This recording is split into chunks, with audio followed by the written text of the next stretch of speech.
Stand by to launch FanStream Sports. 3, 2, 1. Let's start. Hello, sports fans. Welcome to FanStream Sports. Nothing but pure sports. This is the JP Show. JP, it's so good to hear you back on the air. Stand by. Now, here's JP.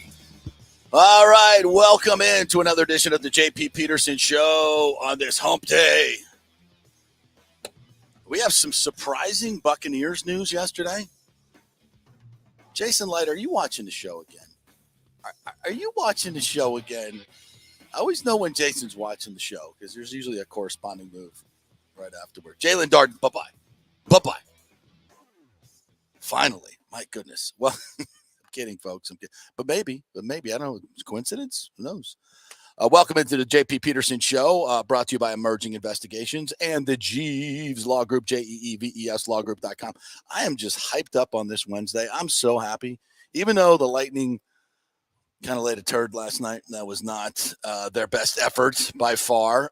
Tip of the cap to Derek Lalonde and his Red Wings. It came in here 1-4-2 in a very weird game, as Brian Engblom and I described it last night on the post-game show. I hope you're listening to that, by the way. I'm 102.5 The Bone on your way home. You can now hear the post-game show. It's not on that crappy 970 signal anymore. It's 102.5 The Bone. So I hope you guys are listening. We're having a lot of fun with that. And come by the Cigar City Tap Room afterwards because Brian and I are sitting there sipping a beer and talking some hockey. It's a lot of fun. So little promo for that show. But we got a lot to get to today. The Lightning, obviously not good last night. We'll get to that. We'll hear from John Cooper and some of the other principals in that. The Rays Stadium gets a tepid approval from Rob Manfred, but I'll read between the lines and tell you what more going on there. Of course, the Bucs made some interesting decisions yesterday, and of course, more evidence that they just take way too long to make moves that need to be made. So I don't know what it is about this coaching staff, but they are the most timid coaching staff I think I've ever seen in the NFL, and it's really, really hurting this team. Good morning, Chris Cole. How are you? Thanks for jumping in. So let's get to it. We got Scott Reynolds coming up at 10:30. And a special guest today that I know you are near and dear to you. Gigi Fernandez is going to join us. Yes, the great tennis star, the 17-time major championship winner in doubles, who has called Tampa home for quite some time now. And Gigi's going to join us at 10:15. She's got a tennis event coming up, and we're going to talk about her incredible career and what she's doing in tennis here locally and American tennis and where tennis is right now. Women's tennis especially is very, very interesting. I can't wait to get her perspective on, some of these great young players who just have zero mental stamina and just cannot hang in there for more than a couple of years and play tennis. So we're going to have an interesting conversation with Gigi Fernandez coming up at 10:15. But let's get right into it. As the Buccaneers, I went back and watched the tape yesterday, the TV copy, which is always interesting because when you're not listening to the broadcast, you have a certain narrative that's going on in your mind, and then you watch the broadcast, and there's Troy Aikman and Joe Buck are building up some other narratives, and which I want to get to, and I think are very interesting. One of them is which like this, they were like playing the swan song. You kind of mentioned this yesterday, the swan song for Tom Brady. And here it is, all these other people talking about Tom Brady, playing more and doesn't want to be in Tampa anymore. I'll get the Colin Cowherd, by the way. I got to try to get him on the show. We got to straighten him out, man. We got to straighten him out. What is this hate for Tampa? He's in, and he says the same silly stuff all the time. Oh, it's just Ybor City. It's a port city. It's a loose franchise. I covered it in 1995, bro. 1995. Tony Dungy wasn't even the coach yet. I mean, what did you cover? You covered the Yucks. There's been a little difference here, buddy. It's not the same Yucks that you covered. What is that? 27 years ago? 27 years ago. And he keeps spouting this about the franchise that it's loose. They just won a Super Bowl 2 freaking years ago, bro. Like, what? It's the dumbest thing ever. The dumbest thing ever. But whatever. If we may play some of that and have some more fun with it. But the Bucs yesterday, in a very interesting move, put Jalen Darden on waivers or cut him. And we were saying this yesterday. It's like, how can this guy? First of all, he's been running for the sidelines for 2 years. Just the most. I hate to use this word because I certainly could not freaking catch a punt and run in the NFL, but cowardly. I mean, just runs away from contact and always has. And then last game did not come up and field 2 punts, 2 short punts, maybe it might have been 3 short punts where you can fair catch the damn thing. Nobody's going to hit you. Okay, just run up and catch the damn ball. And maybe that was the final straw. But we could find, and it's not just the fact that, and some of his numbers weren't bad this year because, for God's sakes, they just kick it down the middle, and if it's any other returner, they would not do that. But they know this guy's just going to run for the sidelines anyway, and there's a better chance of a bad outcome with letting him return the ball. So now that we're going to have, I would say maybe Rachaad White back there or Scotty Miller, at least somebody that's going to, not be worried about getting hit and will come up and catch the damn ball. Because when you're playing 17, 16 games every freaking week, catching the ball 15 yards ahead instead of letting it bounce is a big deal. That's a big deal, a field position game when you're not scoring points. So finally, and that's why I said it's not so much just letting go of Jalen Darden, who wasn't playing on offense anyway. It's just more about, how does it take this coaching staff so long to see things that are so evident to everybody else? Luke Gedeke, Rachaad White, Jalen Darden. Why does it take so long? I mean, you got to why is this coaching staff just so timid to make any changes or do anything differently? It's the most stubborn coaching staff I've ever seen in my life. It's like watching football from 1995. It's, and there's a great men on this coaching staff. I'm not demeaning them personally at all. I'm talking about the way they coach this football team. And it's just so incredibly timid with the punting, on the other end, constantly the screw up in game management. The personnel thing is just so vital to winning games in the NFL. You got to be able to coach around bad personnel. You got to be able to pick the right personnel. You got to be able to have the best players in the best position. That is the essence of coaching, right? Put the best players in the best position that fits them to get the best out of them. And we are certainly falling well short in that. The quarterback had to go to the sideline to get Rachaad White off the sideline, who clearly, the dumbasses like me in the press box are sitting there going, why is Leonard Fournette in there in 2 minutes? Why is Rachaad White not out there? He's clearly a much better pass receiver. He's much more dangerous. He gets open. He catches it with more fluidity and runs with it. This is exactly what you need in the game at this particular time. And we're checking it down to Leonard Fournette, who did a great job. But I think Rachaad White would have done a much better job. And that's why the quarterback had to go to the sideline to get the guy. That's what your coaching staff should be doing. And it's just time and time again. Yeah, I tell you what, though, going back to Jalen Darden real quick, if I'm Jason Licht, I'm not drafting another receiver from the 4th round on. I'm not. There has been zero of his attempts to get a receiver in the later rounds like that have panned out. Zero. And Jalen Darden he was a 4th round pick. 4th round pick is not like a super low pick. That's a pretty high pick that they put in this guy. And that's a top, 150 player? Yeah, and that's and on offense, 8 catches for 69 yards.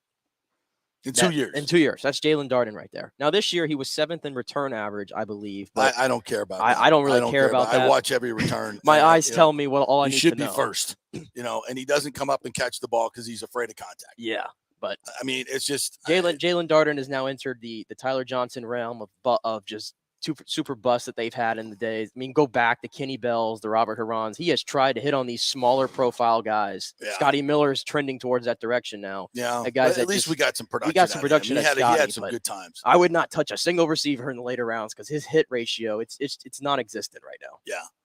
Yeah, and we're not going to spend the whole day on Jalen Darden, but this is just further proof that this coaching staff is just not on top of the details. They're just not on top of the details. All right, before we get to Gigi, we're going to have to take a break. And also just want to mention Lightning just come out completely flat last night, completely flat in the first period. If not for Vassie, it's 3-0 in the first. He stops a breakaway, multiple scrums in front of him, guys wide open, odd man rushes. And then the Lightning come to life in the third with 30 shots in the third period. And Billy Husso was just absolutely unbelievable in net for the Red Wings last night. And Derek and the Lightning had 16 giveaways to 1. puck management, man. And Derek Lalonde, he had his team ready to play, and the Red Wings are beat up, and now they're in a virtual tie with the Lightning, but they're in third place by virtue, I guess, of the win. But standings mean nothing right now. It's just the point that this Red Wings team is so much better under Derek Lalonde, and they're going to be better. So the days of going 18-2 against the Red Wings at home, the last 20 times may be over. This is a much better team, and Lightning just came out flat. They were just awful, and then they picked it up in the third, but it was too late. All right, we'll take a quick break. When we come back, tennis major champion Gigi Fernandez, who lives here in the Tampa Bay area, will be joining us, and we'll chat with her about her incredible career, what's going on in American tennis right now and world tennis. And she's got a great event coming up on Saturday, so if you're a tennis player, you're going to want to stick around and hear about this as well. So we're brought to you by Emerging Investigations, Tampa Bay's #1 private investigation agency, and the Jeeves Law Group, JEEVES lawgroup.com. Go to their website. If you're injured in an accident or you've had your car totaled by insurance company, you probably got shorted. So call them and see if you have a case. The Jeeves Law Group. Back in 3 with Gigi Fernandez. Stay with us.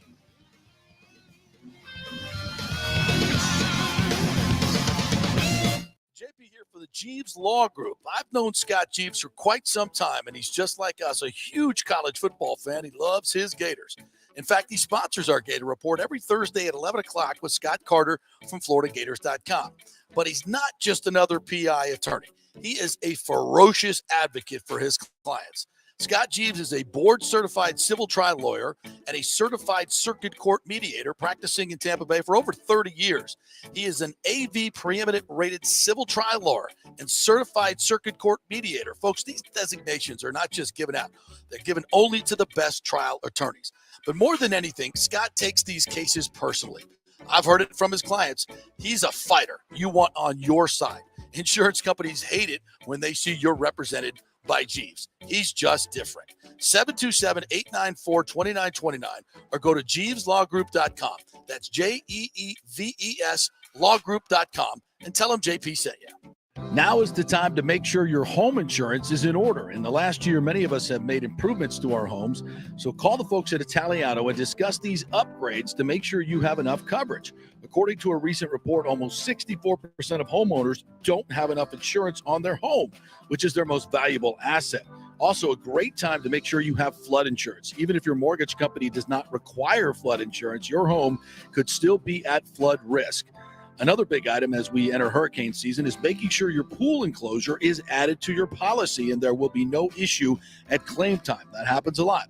So call your friendly agent at Italiano Insurance to review your policies today. 813-877-7799 or ItalianoInsurance.com. Attention, if you are home shopping or looking for a refinance, and even if you already have the approval letter, you must call my man Scott Fitzgerald at American Mortgage Services. Scott has a brand new program available in the greater Tampa Bay area called the Community Advantage Loan Program. Get this, no money down, no mortgage insurance, no points, no origination fee, purchase or refinance, and loan amounts up to $647,000. Now, there are some application requirements. It must be a single-family home, 1 unit, primary residence, and have a minimum 640 credit score. The program only applies to certain neighborhoods, so you have to call to find out if you qualify. So call Scott Fitzgerald at 813-294-7595 or email him at scott@amstampa.com. Now, even if you don't qualify for that program, Scott will shop your loan around, get you the best rates, and won't charge you the huge upfront fees. And if you've had issues with your bank calling you back, Scott will return calls immediately or at least the same day. 813-294-7595 or email him, scott@amstampa.com. Scott Fitzgerald, MLS 386722, American Mortgage Services, 1000 North Ashley Drive, Suite 1020, Tampa, Florida. Hey guys, Serena Fazan here for the Gold and Diamond Source. Are you looking for the hottest trends in men's jewelry? Ladies love to see men spice it up with something cool from the Gold and Diamond Source. Whether you're looking for a gold chain, fashion rings, even a pre-owned Rolex watch, or thinking about getting engaged, there's only one place to go. Go see my friends, Julie and Steve Weintraub at the Golden Diamond Source for your one-stop jewelry supercenter. It's never been more important to shop local and support the businesses that support our amazing Tampa Bay community. None better than the great folks at the Golden Diamond Source, 3800 Ulmerton Road, or online at goldendiamond.com. Guys, let me tell you about Bay Area Modern Medical Center. Are you experiencing low sex drive, fatigue, hot flashes, moodiness, and you just don't feel like you have the vitality you once had? You're not just getting old, it's likely low testosterone. Studies over the last 20 years show a shocking decline in younger males aged 16 to 39. Older men have seen a sharp decline as well. Do something about it. Go see my friend Christopher Lugo at Bay Area Modern Medicine. Testosterone replacement is not a frivolous treatment. It takes a professional, targeted approach that focuses on total body wellness, vitality, and emotional stability. Not a one-size-fits-all approach like many clinics use.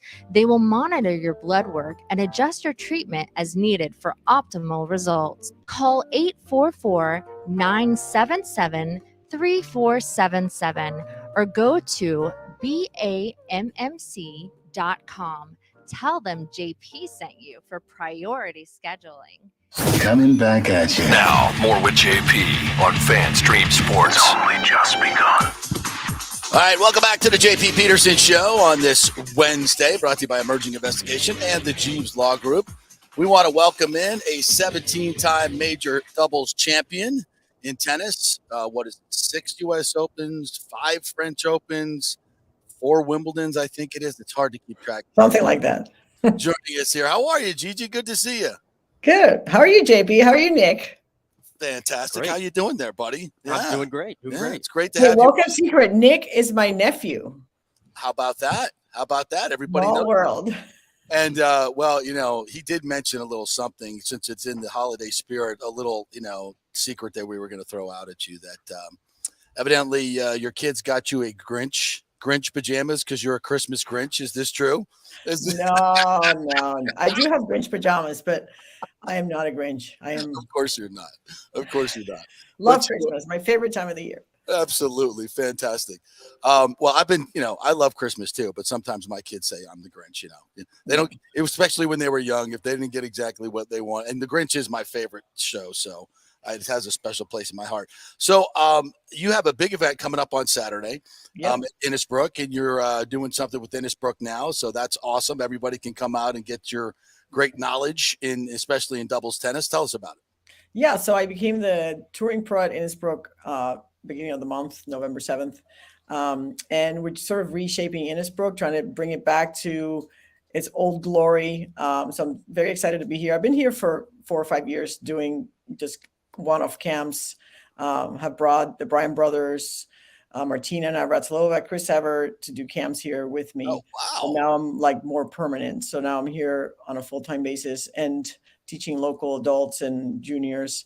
And this coming up Saturday, December 10th, we have a junior tryout from 1 to 5. We're looking for local juniors to play tennis who want to join our junior program to be coached by myself and our director of rackets, Brian Fox, who's a way better junior instructor than I am and is running our junior programs. So yeah, very excited about that and happy that you have me on talking about it.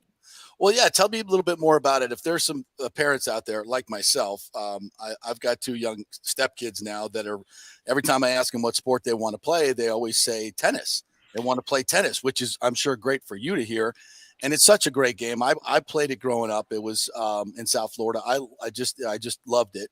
And so tell me if parents are out there thinking about, mine are beginners, can they come out to this? What's the deal? Absolutely. And first, the thing with tennis, it's a sport of a lifetime. You can start playing tennis at 5 or at 40 or 50, whenever, and you'll play tennis for your whole life. One of my gripes about our current youth environment is parents are so focused on, and kids also on team sports and, soccer, basketball, baseball. These are sports that you're going to play through your 20s if you're lucky Right. to play in college, and then you'll never play them again. So I feel like parents can sort of divert their kids' attention to a sport that they'll play for the rest of their life. But I get it, because my kids are in that bucket. They play golf and soccer and football and baseball and all these sports, and sometimes I have a hard time getting them out on the courts, but I do, and I know that they'll continue. But the tryouts available to any kid, whether they've never taken a racket or never picked up a racket, or they're looking to take their game to the next level. We have our junior development pathway that I created follows the red, orange, green USDA protocol. For the little kids, we use modified rackets and modified balls, which I have not found a lot of in the area. And probably part of the reason my kids weren't playing that much tennis when they were younger is because I couldn't really find a program that followed the protocol as it should be followed. And, the analogy there is, imagine if you have a 6-year-old kid or a 5-year-old kid, and you take them to the basketball court and they have to shoot at the 10-foot net, right? Or a kid playing soccer in a full-size field. So tennis adopted that 15 or 20 years ago, and for some reason, not all instructors feel the need to teach little kids with the red, orange, green balls, but we will at Innisbrook, and that's the way to teach kids nowadays. And we have a recreational track, and also we have a competitive track for kids who are USDA minded and want to play competitive on the weekends. We'll have that track as well. So if you have a kid who plays tennis or know a kid who plays tennis, come on out. It's free. We'll have food and drinks and a fun atmosphere, music. I think JP's coming with his family, so you get to meet us. Absolutely. And, it'll be a fun Saturday. So it starts at 1:00 at the Innisbrook Tennis Complex. Do they need to sign up online? Yes. If you go to Innisbrook website, there is a block there says junior tryouts, and you just have to click on and hit the register button. And it should be fairly easy to find on the Innisbrook tennis is under activities sub tab, and should be pretty easy to find. So what you're telling me is, if there are parents out there that want to get their kids started in tennis, they can just come on out. It's free. And Correct. One of the greatest doubles player in the history of the world is going to be there to teach your child, and it's free. Yes, people. It's free, and I'll have my gold medals around so you can see two Olympic gold medals and have some fun. Hey, speaking of that, what was that like in Barcelona, and I believe was Athens that you won? Atlanta, Atlanta with it's amazing. Fernandez.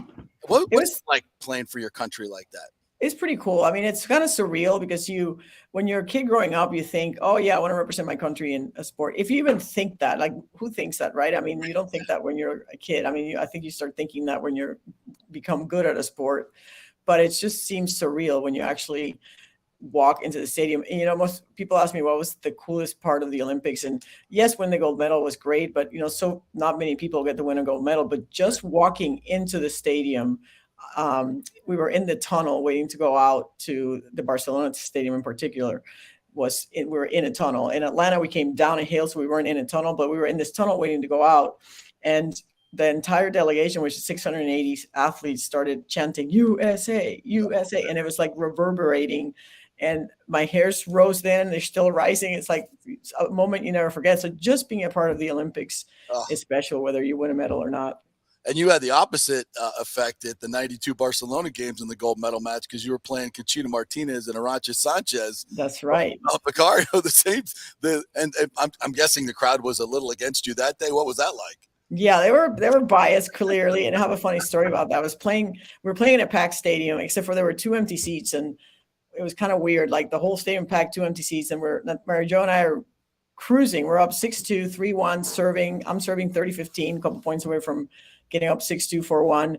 I missed my first serve. Between my first and my second serve, these 2 people walk on the court, kind of eyesight to take these 2 seats that were empty. And the crowd's murmuring, and I'm like waiting to hit my second serve. And of course I double fault, and I go up to Mary Jo and I go, God, Mary Jo, what are those people doing? She goes, Gigi, calm down. It's the king and the queen of Spain.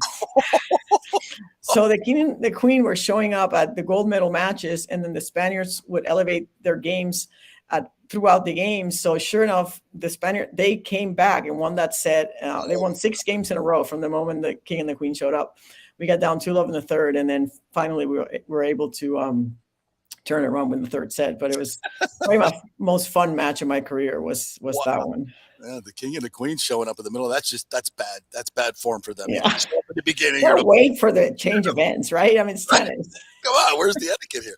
Gigi Fernandez joining us here, and just tell me what it's like on Wimbledon, center court at Wimbledon. That's my growing up. What Wimbledon was that was the tournament that I loved more than any, and to go there and win at center court so many times. I believe you were semifinalist in singles as well. What is that like playing in center? There, you research, JP. I'm impressed. Of course.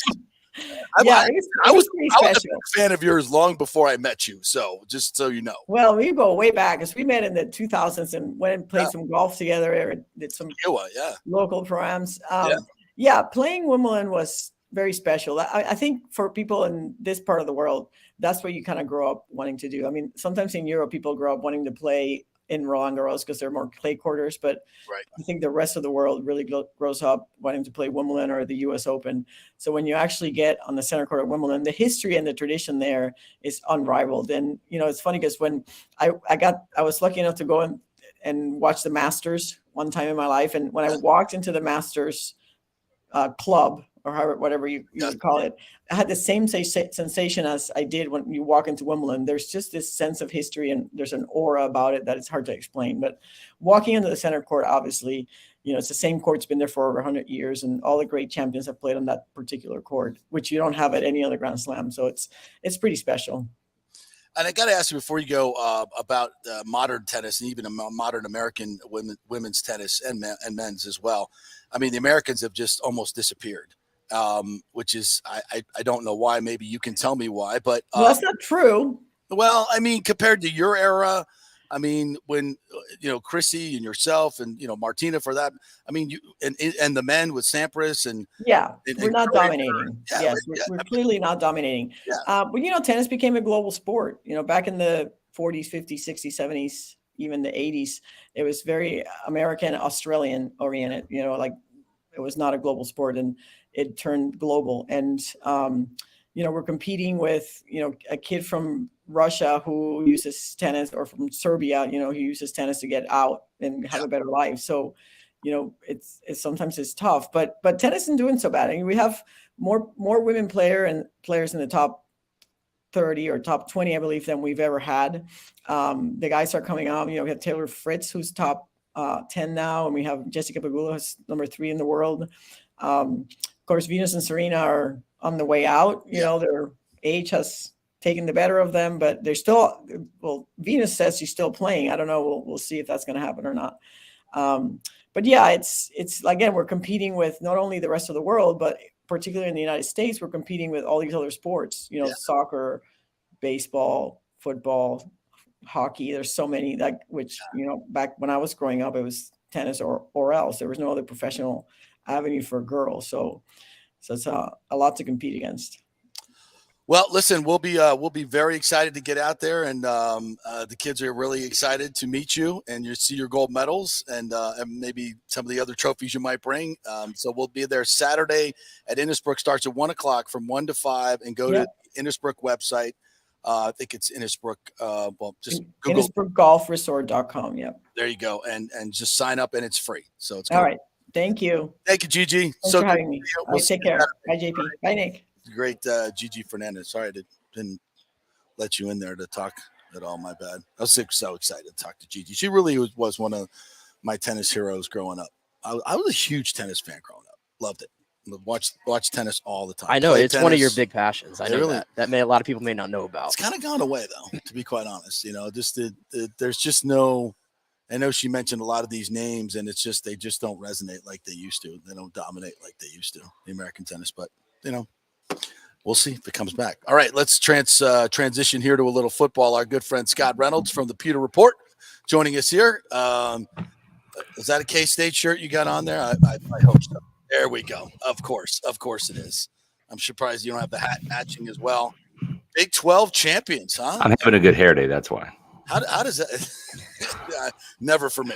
How's that feel, Big 12 champs?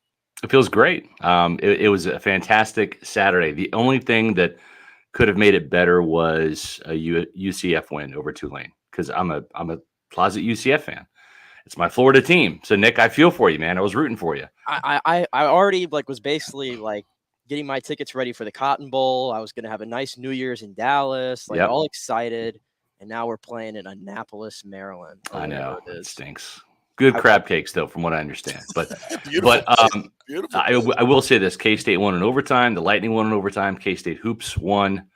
They beat Wichita State later that night. So aside from the UCF, it was a hell of a Saturday for me. It was fantastic. But yeah, beating TCU in overtime was phenomenal because they're a really good team. I hate TCU because they're also purple, and there should only be one. There can only be one. A lot purple of purple in that stadium. There was, yeah, and it was cool. It'd be interesting to see how we do against Alabama. I think a full strength Alabama, they beat us probably 8 times out of 10.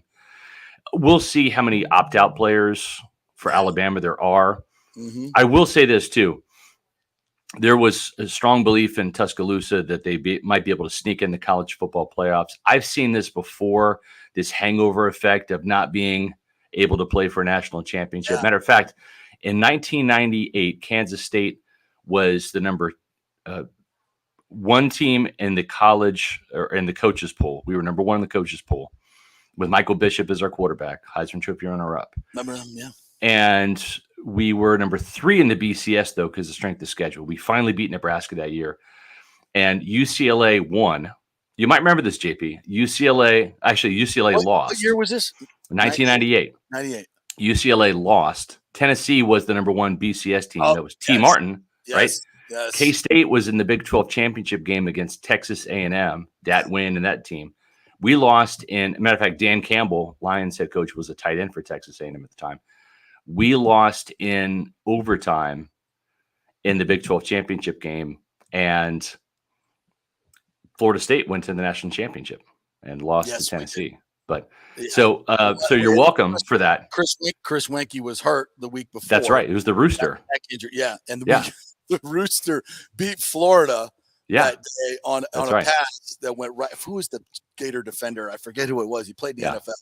The Rooster he lives here locally too. I got to get him on the show. What's his name? All I know is he was the Rooster. Marcus Outzen. That's right. Yeah. And he threw a pass and went right through his hands. It would have been like a pick six, and it got into the running backs and took it in. And we beat Florida, and Florida was a really good team that year. Right. So here's the thing. So Kansas State that year, we got passed up by the Cotton Bowl because, believe it or not, back then bowl teams or bowl games, they already put in their requests for teams. Yeah. And so everybody assumed we were going to be in the national championship. So the only bowl that was left was the little Alamo Bowl. We went to the Alamo Bowl, and we did not want to be there. And Purdue, which was quarterbacked by Drew Brees at the time, beat us on the last second Drew Brees comeback. Of course. And we just did not want to be there, right? And so I almost wonder if Alabama, if they're like, little podunk Kansas State, we don't want to be in the Sugar Bowl. We should be in the college football playoffs. If they're going to show up and try hard. LSU didn't last year, and we smoked LSU in the Cotton Bowl. It's one of the things that I really hate about college football now. College football used to be so much better for so many yes, reasons. Totally agree. The bowl season used to be a big deal. I mean, winning the Orange Bowl or winning the Sugar Bowl or winning the Rose Bowl, that was a big deal. National championship, that was a big deal. You wouldn't have teams opting out. Players opting out of the Rose Bowl to play in the Rose Bowl. That's why Ohio State isn't even in the Rose Bowl because the Rose Bowl people are sick of their players not wanting to play in the Rose Bowl. Right. I mean, come on. So these traditions of college football have just been trampled upon. I agree. It is what it is. So, but we take what we can get, right? Yeah. All right. All right. Let's get to the Bucs. Yes. I know you've had a chance now to look at the TV copy or the all 22. Yep. And again, I said this yesterday, Tom Brady is the most incredible quarterback I've ever seen play the game. And one of his many talents is covering up the warts of your football team. Yeah.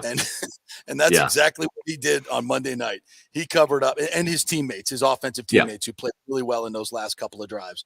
But it doesn't change the reality that this is just it's a 6-6 average mediocre football team. Should be better. Better. I think it's coaching malpractice in a lot of different ways. Yeah. But we are where we are. That's where I'm at with this. For 57 minutes, that team scored 3 points. Yeah. For 57 minutes. 6 points in 3 games at home against the Saints. with Tom Brady as your quarterback. 6 points till in 11 quarters and 12 minutes. I mean, unbelievable. Yeah, I mean, the Saints played the Buccaneers tough. Say what you want about Todd Bowles, right? It's like this is how organizations work. Most organizations, they don't sit there and say, okay, the expectation is 10 wins. The expectation is 12 wins. They don't look at it in terms of wins. Most organizations look at, the division title. Did you win the division title? Did you make the playoffs? How did you do within the division, right? Because that's where the micro focus is. And believe it or not, I think Todd Bowles and again, he can't control how good or bad the Rams are. He can't control how good or bad the Saints are. Right. But this is a guy that has swept the Saints. It hasn't been pretty, but the last time that was done was John Gruden in 2007. Damn. Bruce Arians didn't do it. Dirk Cutter didn't do it. We know Lovie Smith didn't do it, and neither did Greg Schiano, and even Raheem Morris didn't do it, right? So he's got that little notch on his belt. He finally beat the Rams, right? And at the end of the day, yes, it took the last second, and could he have done it without Tom Brady? No, but he has Tom Brady, and he did it. And so I think right now, if this team gets into the playoffs and they get healthier, I don't think they're a Super Bowl team.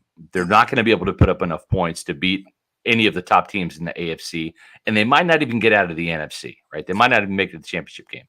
But the one consistent has been a pretty darn good defense this year, right? And you look and again, it's you can't control who the Bucs have played. They've played some pretty bad teams, but with the exception of Kansas City, and that was a fluky game because it was a hurricane week and this team was displaced.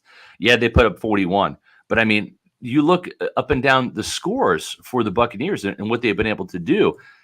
This defense is holding teams to 18 points per game on the average, and that's that's winning football. You should be able to win with that. 3 points against Dallas in week 1, 10 points against New Orleans, 14 points for Green Bay. Again, the asterisk is Kansas City with 41, 15 points for the Falcons, 20 points for the Steelers, 21 points for the Panthers, 27 points. That was probably their worst showing of the year, in my opinion, outside of Kansas City, was the Ravens game. Yeah. 13 points for the Rams, 16 points for the Seahawks. They held the Browns to 17 points in overtime or in regulation. They had 2 offensive drives in overtime that couldn't get any points whatsoever. They ended up losing 23-17 and then 16 points. They really have. The only thing they're not doing, and it would help the offense out, is getting takeaways. Right. But you go back to that last drive. What they are doing is they're making enough plays on third down. The third down conversions are really stout for this Bucs defense. Yeah. The sack numbers are good, and you saw that with the Carl Nassib sack to get him in 3rd and 17. The Keanu Neal hit to create an incompletion and a punt. And if this team could just get some takeaways, this Buccaneer defense would go from being good to great. But man, if they could just score more, and here's the difference. We talked about it last week. I won't put much time on it, but Mike Evans at this point in time last year had 10 touchdowns. He has 3. Yeah. That's the difference. If Mike Evans is getting in the end zone with the regularity that he has the last 2 years, this team is scoring 22 points per game rather than 18. And that 4-point swing, it means a whole hell of a lot more wins in these close games. And that's the biggest thing as I see it with the offense right now. And Scott, most of that has been red zone. I mean, this red zone offense on this team is just dreadful. And you look at that first drive, they go 15, 16 plays. They get down to the 6-yard line. And not one time did they trust their quarterback, their GOAT quarterback, to throw the ball into the end zone. Not one time. 3 plays, I know. Run, screen left, screen right. Not one time. So you spent the entire week getting ready for the Saints, and you did not have one play in your arsenal that you thought that your quarterback could complete from the 6-yard line into the end zone. I don't get it. Well, let's see. Tom threw 2 passes into the end zone during the game. One was probably his best pass of the year, honestly, to Chris Godwin that got called back. That was a touchdown. What a throw. What a throw. The next one was the 1-yard touchdown to Kate Otten. On a scramble. on a sprint out, by the way. I'm just saying. Tom threw the ball twice into the end zone. What happened? There were 2 touchdowns, one of which was called back. The other one was good. I don't know. When you look at Tom's track record in Tampa Bay, do you know how many interceptions he's thrown in the red zone? Zero. In 3 years now, he has thrown 0 interceptions. You don't want him to throw it. It's the beginning of the game. You don't want to throw in the end zone. You could get a pick. He could. Interception. Oh my God! Whoa! He could. It's nuts. I don't know, man. It's so crazy. the only time. So what you're saying is the only time he threw it into the end zone was when he was forced to. When right. They had to get a touchdown. Had to. And it worked. Imagine that, right? Just almost like when they go no huddle. When they have to, and what happens? It works. I don't know. And have you ever heard? I haven't. Have you ever heard of a quarterback having to come to the sideline and ask for a personnel that clearly should have been on the field in the 2-minute anyway? And I'm talking about Rachaad White. Right. I mean, your quarterback has to go to the sideline to get a guy that's clearly needs to be in there in the slot, running pass patterns instead of Leonard Fournette. We love Leonard. And you know what? But listen, and you know what? Leonard Fournette does not score on that play. He does not. He does not have the agility and that little bit of oomph, that little burst of quickness. Great route. It was a great route. And then once he caught it, the sense of urgency, that little burst that Lenny didn't have. And it was clear and apparent on the first drive, that screen pass out there when Lenny got tripped up. It's just, I love Lenny when he gets to the second level. We love him. But and almost like Mike Allstott, right? Mike Allstott, people think he was a great short yardage back, and he was because of his power, but it wasn't because of his speed and acceleration. Where Allstott did most of his damage was at the second level. But there were plenty of times where Mike Allstott was stuffed for no gain or 1 yard or 2 yards because he didn't have the momentum, right, built up. And that's where you run into trouble with big backs, is if they can get through the line of scrimmage, look out. It's like a runaway train. But we've seen Leonard get stuffed a lot. And I think the thing with Rachaad White is he's slippery, right? He can slip and slide. And I think Todd Bowles said it best. He's a slithery running back. Yeah. And that slitheriness showed up on that touchdown catch. And we've been talking a lot this year about, the balls coming out quick because of the protection. And I think in general, the protection has improved the last 3 or 4 games. I mean, no surprise, they're 3-1 in those last 4 games. And I thought generally they held up well against New Orleans. I mean, I didn't hear Cam Jordan's name that much outside of the time he knocked the ball out of Rachaad White's hands. Does Tom Brady need to trust his protection a little bit more? Because it seems like it's better than maybe he even thinks when he's out there. Yes, but not now. He did the exact right thing on Sunday, which was get the ball out quickly. Because that Saints defensive line, if you go back and look at the film, they really did beat the Bucs offensive line. But it was a perfect marriage of the Bucs offensive line hanging on and surviving, and Tom Brady realizing I've got 2 seconds and I got to let it go like that quick. And that worked. When you look at the fact that Brady got pressured 16 times, that's a big number, but not all pressures are created equal, right? Sometimes you can get pressured and you can still have a completion, right? I mean, it still counts as a pressure, but it also counts as a completion. I remember, if you guys remember back to the Kansas City game, when Carlton Davis was coming on a blitz, a corner blitz, he literally had Patrick Mahomes wrapped up. Yeah. And Shaq Barrett was literally like this in his face. And Mahomes went sidearm with Carlton Davis draped all over him and Shaq Barrett up in front of him with his hands up. And he went sidearm and made a completion, and it picked up a first down.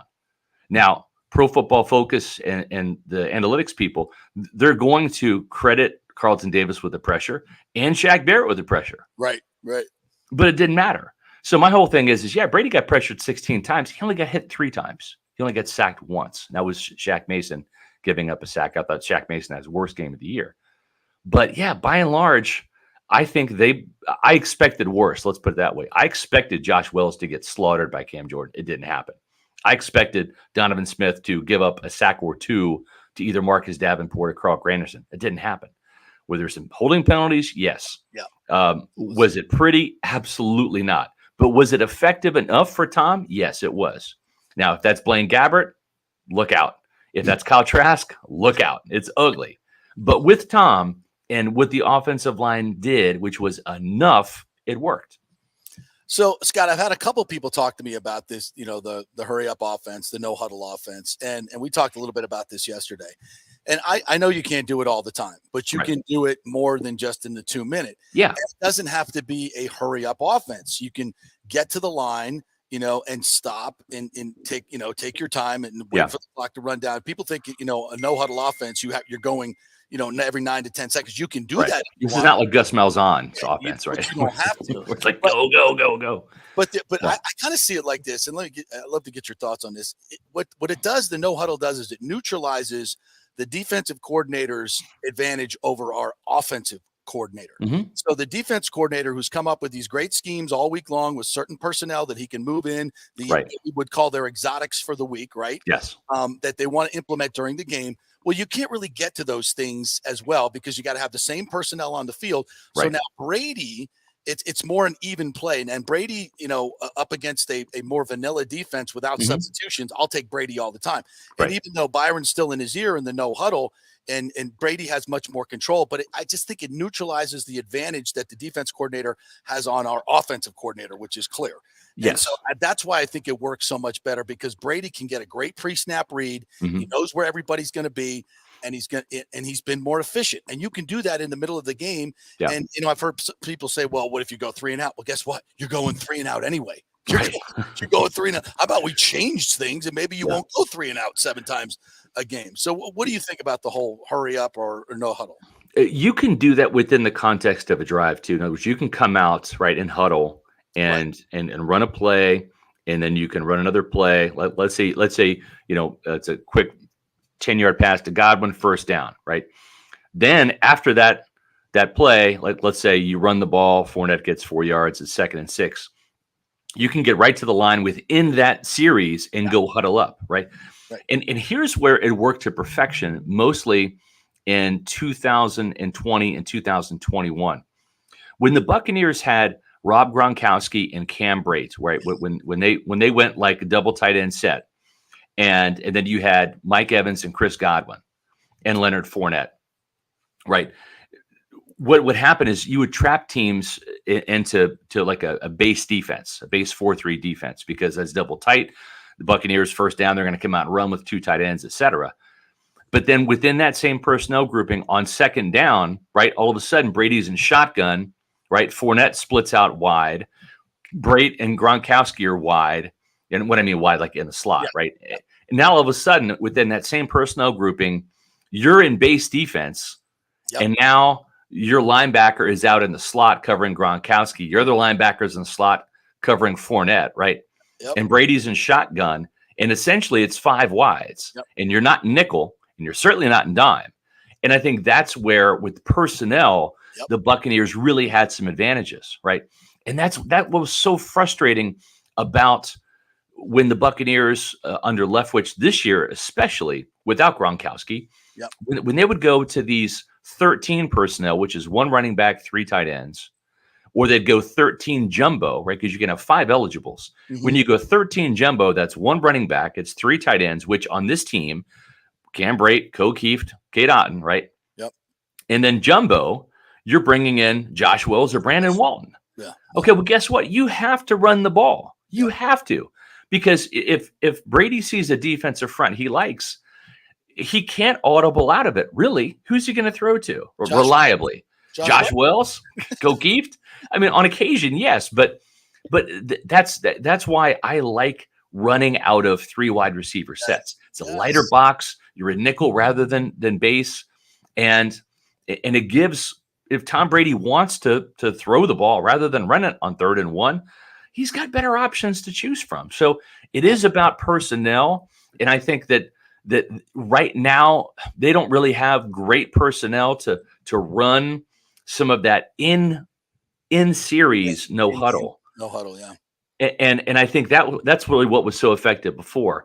But yeah, I'm all in favor of coming out and saying, hey, we're going to dedicate this series to no huddle, because you're right. We're going to go 3 and out anyways.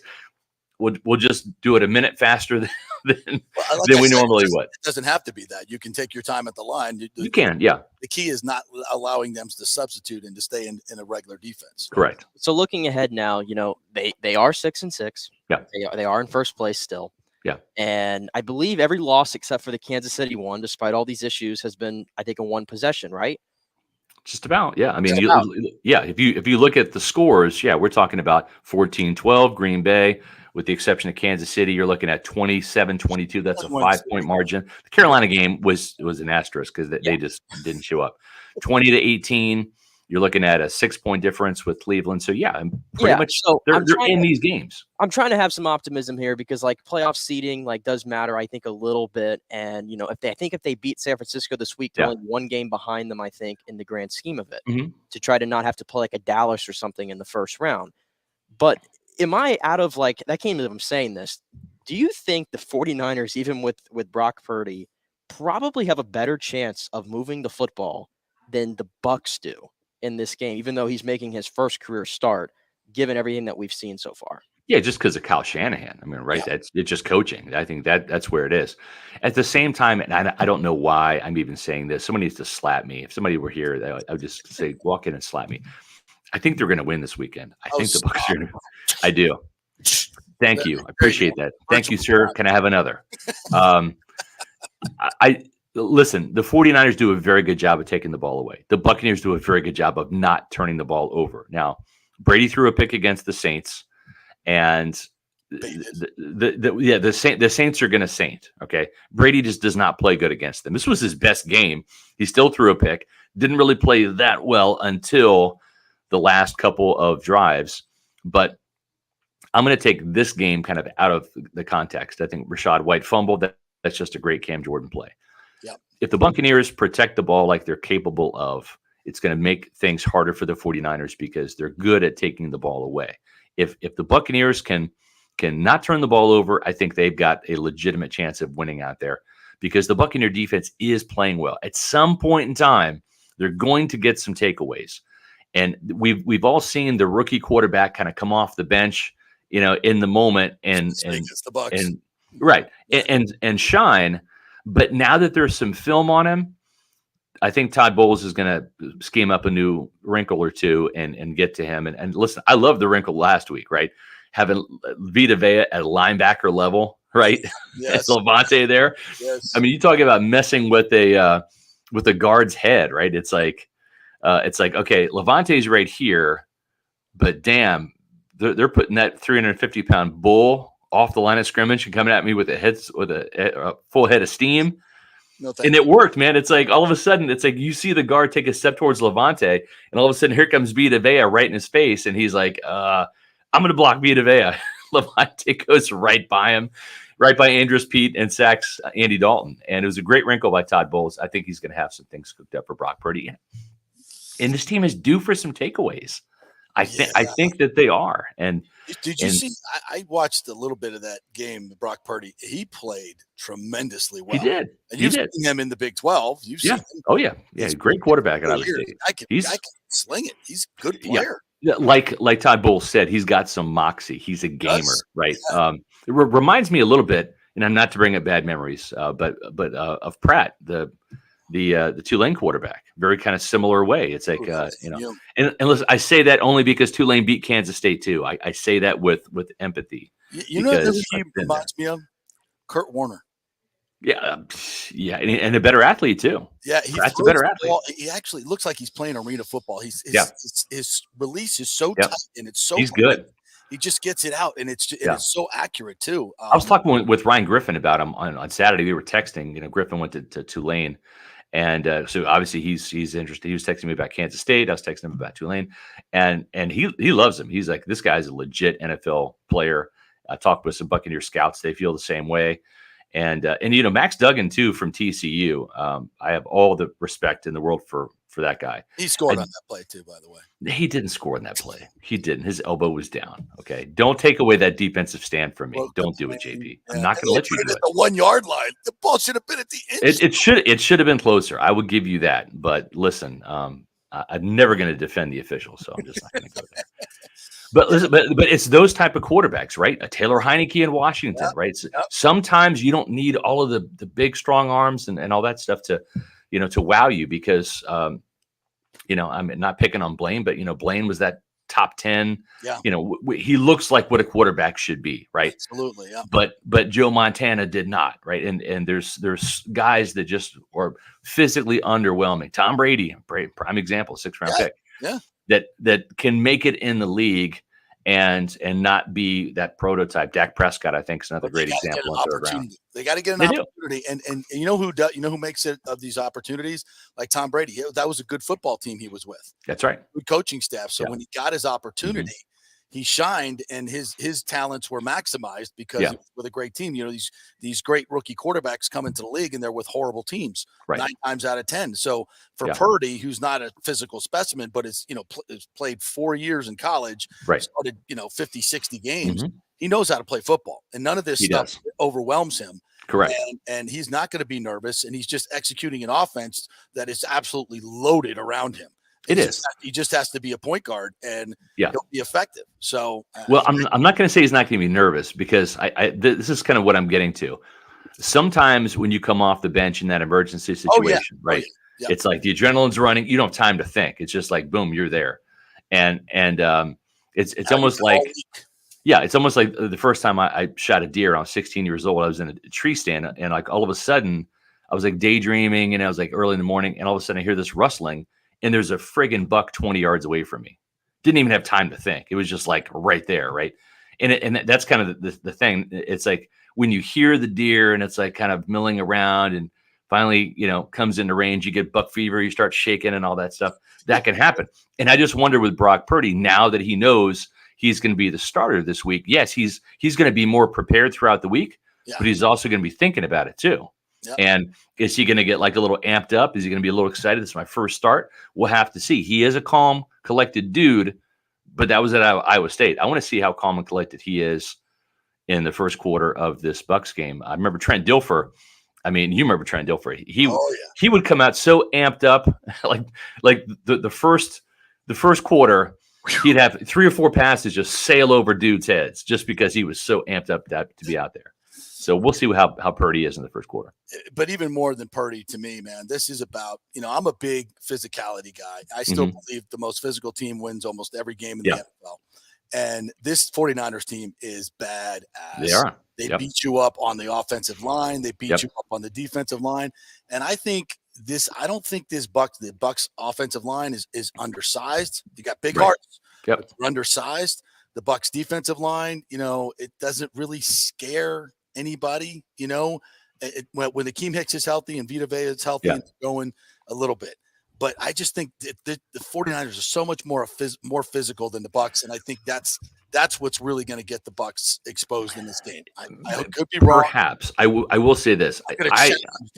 I'm going to stick up for the Bucs defensive line. Okay. I think that they've played 2 really good physical games against the Browns and against the Saints. And I'm talking about Will Golston, Vita Vea, Akeem Hicks, Carl Nassib. I think Carl Nassib has played lights out football these last 2 weeks.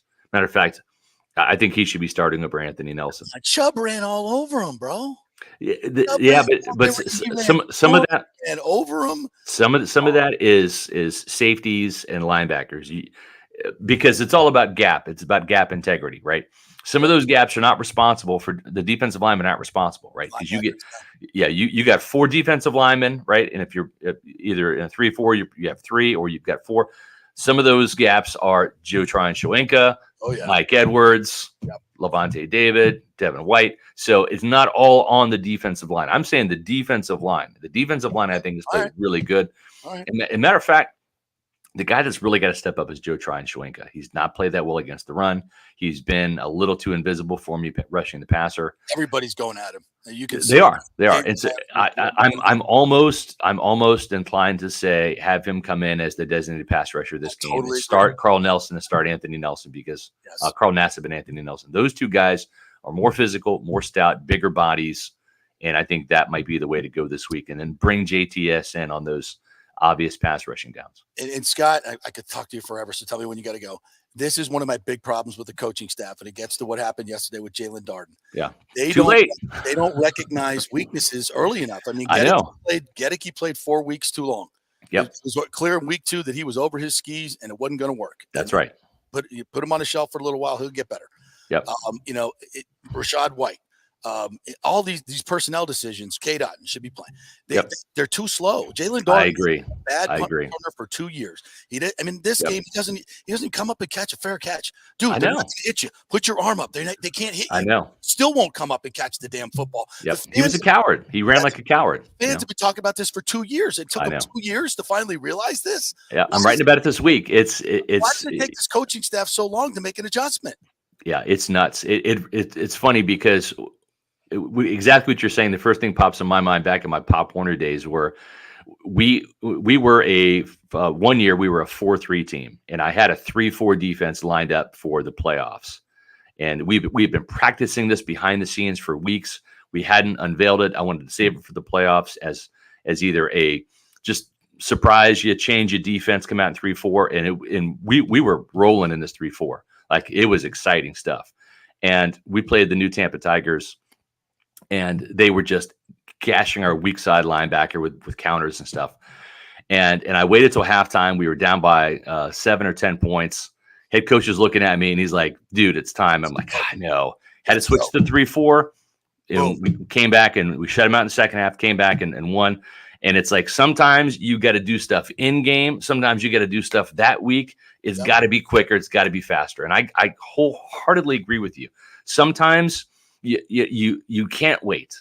You can't, because if you wait, you're going to lose. And if we didn't make that change at halftime, we would have lost that game. There's no doubt. And sometimes you've got to do that.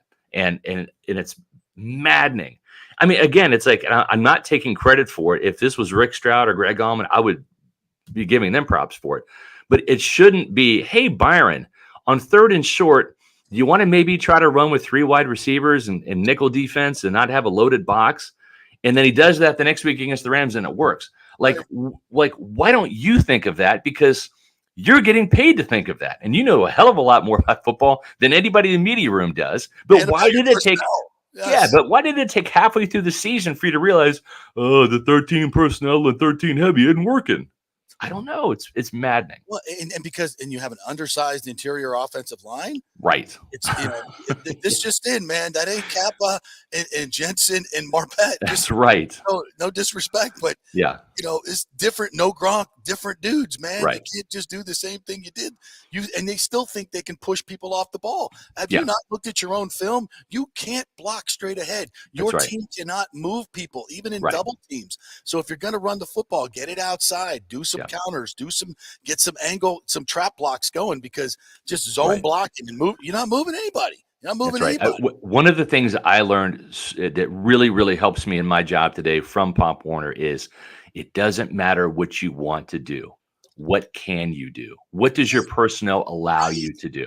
Right. Because what you want to do doesn't matter. Like I remember practices where there are offensive coaches and even me on the defensive side, we would try new things. It wouldn't work. I wanted to do these things. It wouldn't. Like, I wanted to send corner blitzes, right?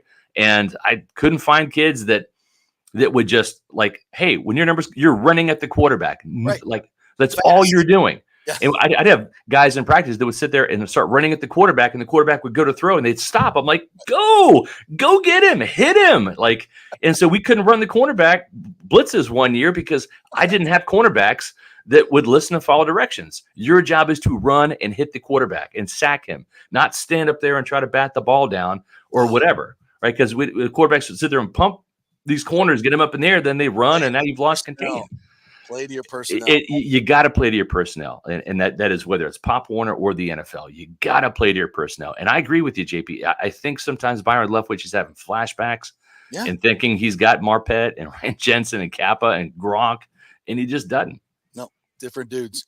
All right, my friend, tell everybody how they can get your great content, what you got going this week. Kind of a short week as they Friday, I think they are, right? Big week for these 6-6 Buccaneers. Check out all of our content on PeterReport.com. We got some great content coming today, live from the locker room and Todd Bowles' press conference.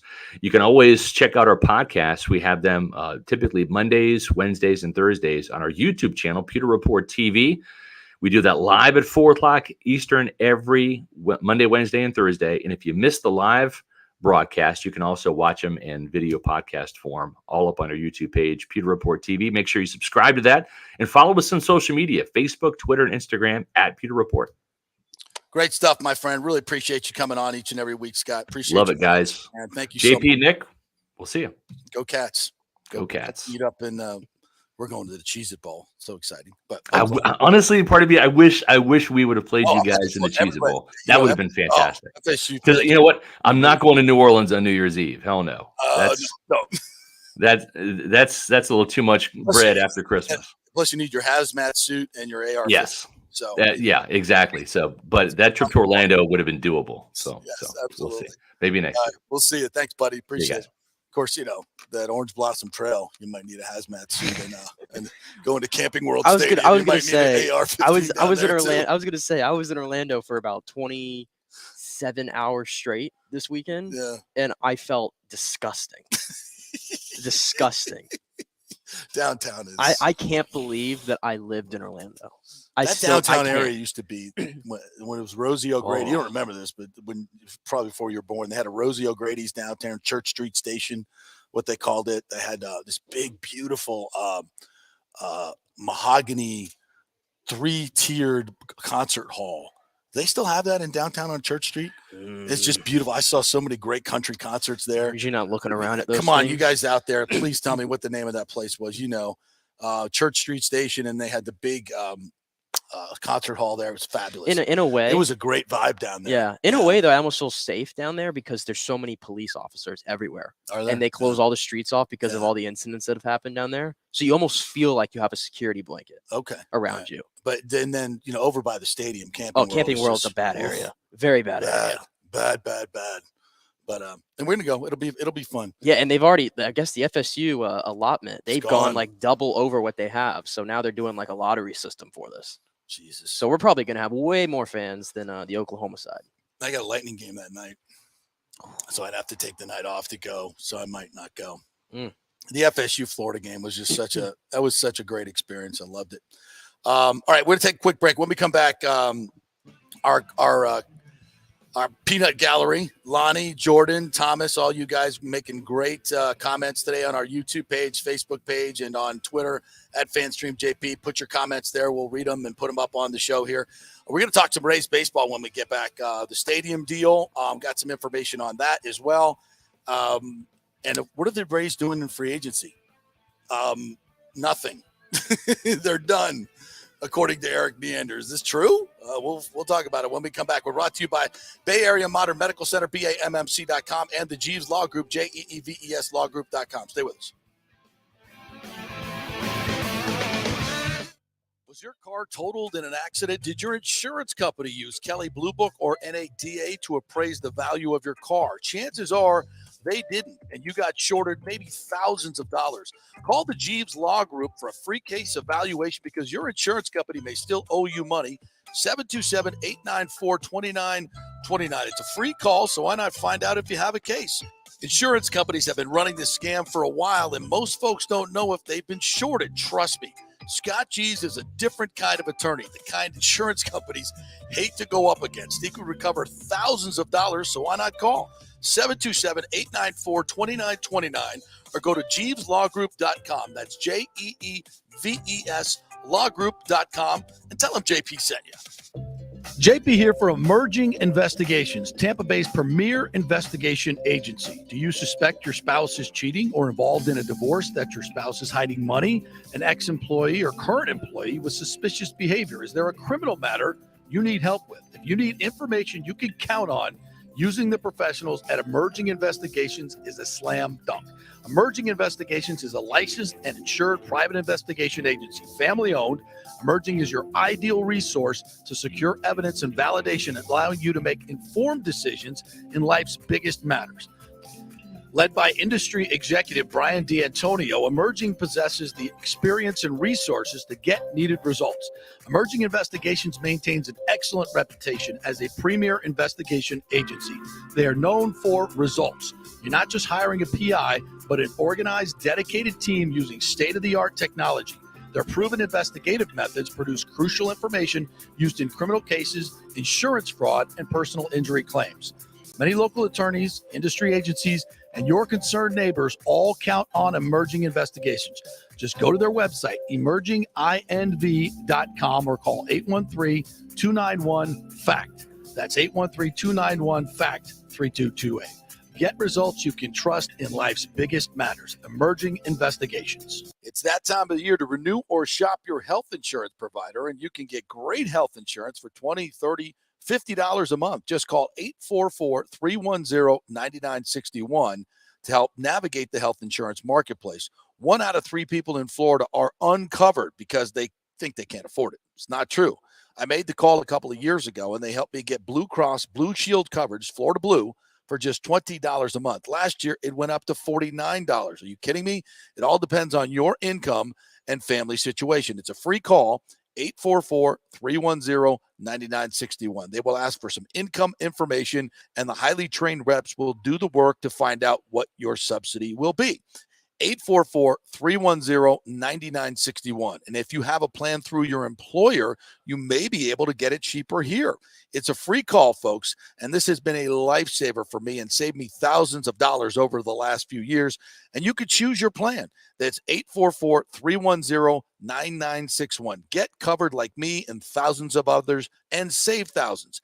844-310-9961. Hey guys, Serena Fazan here for the Gold and Diamond Source.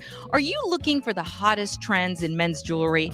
Ladies love to see men spice it up with something cool from the Gold and Diamond Source.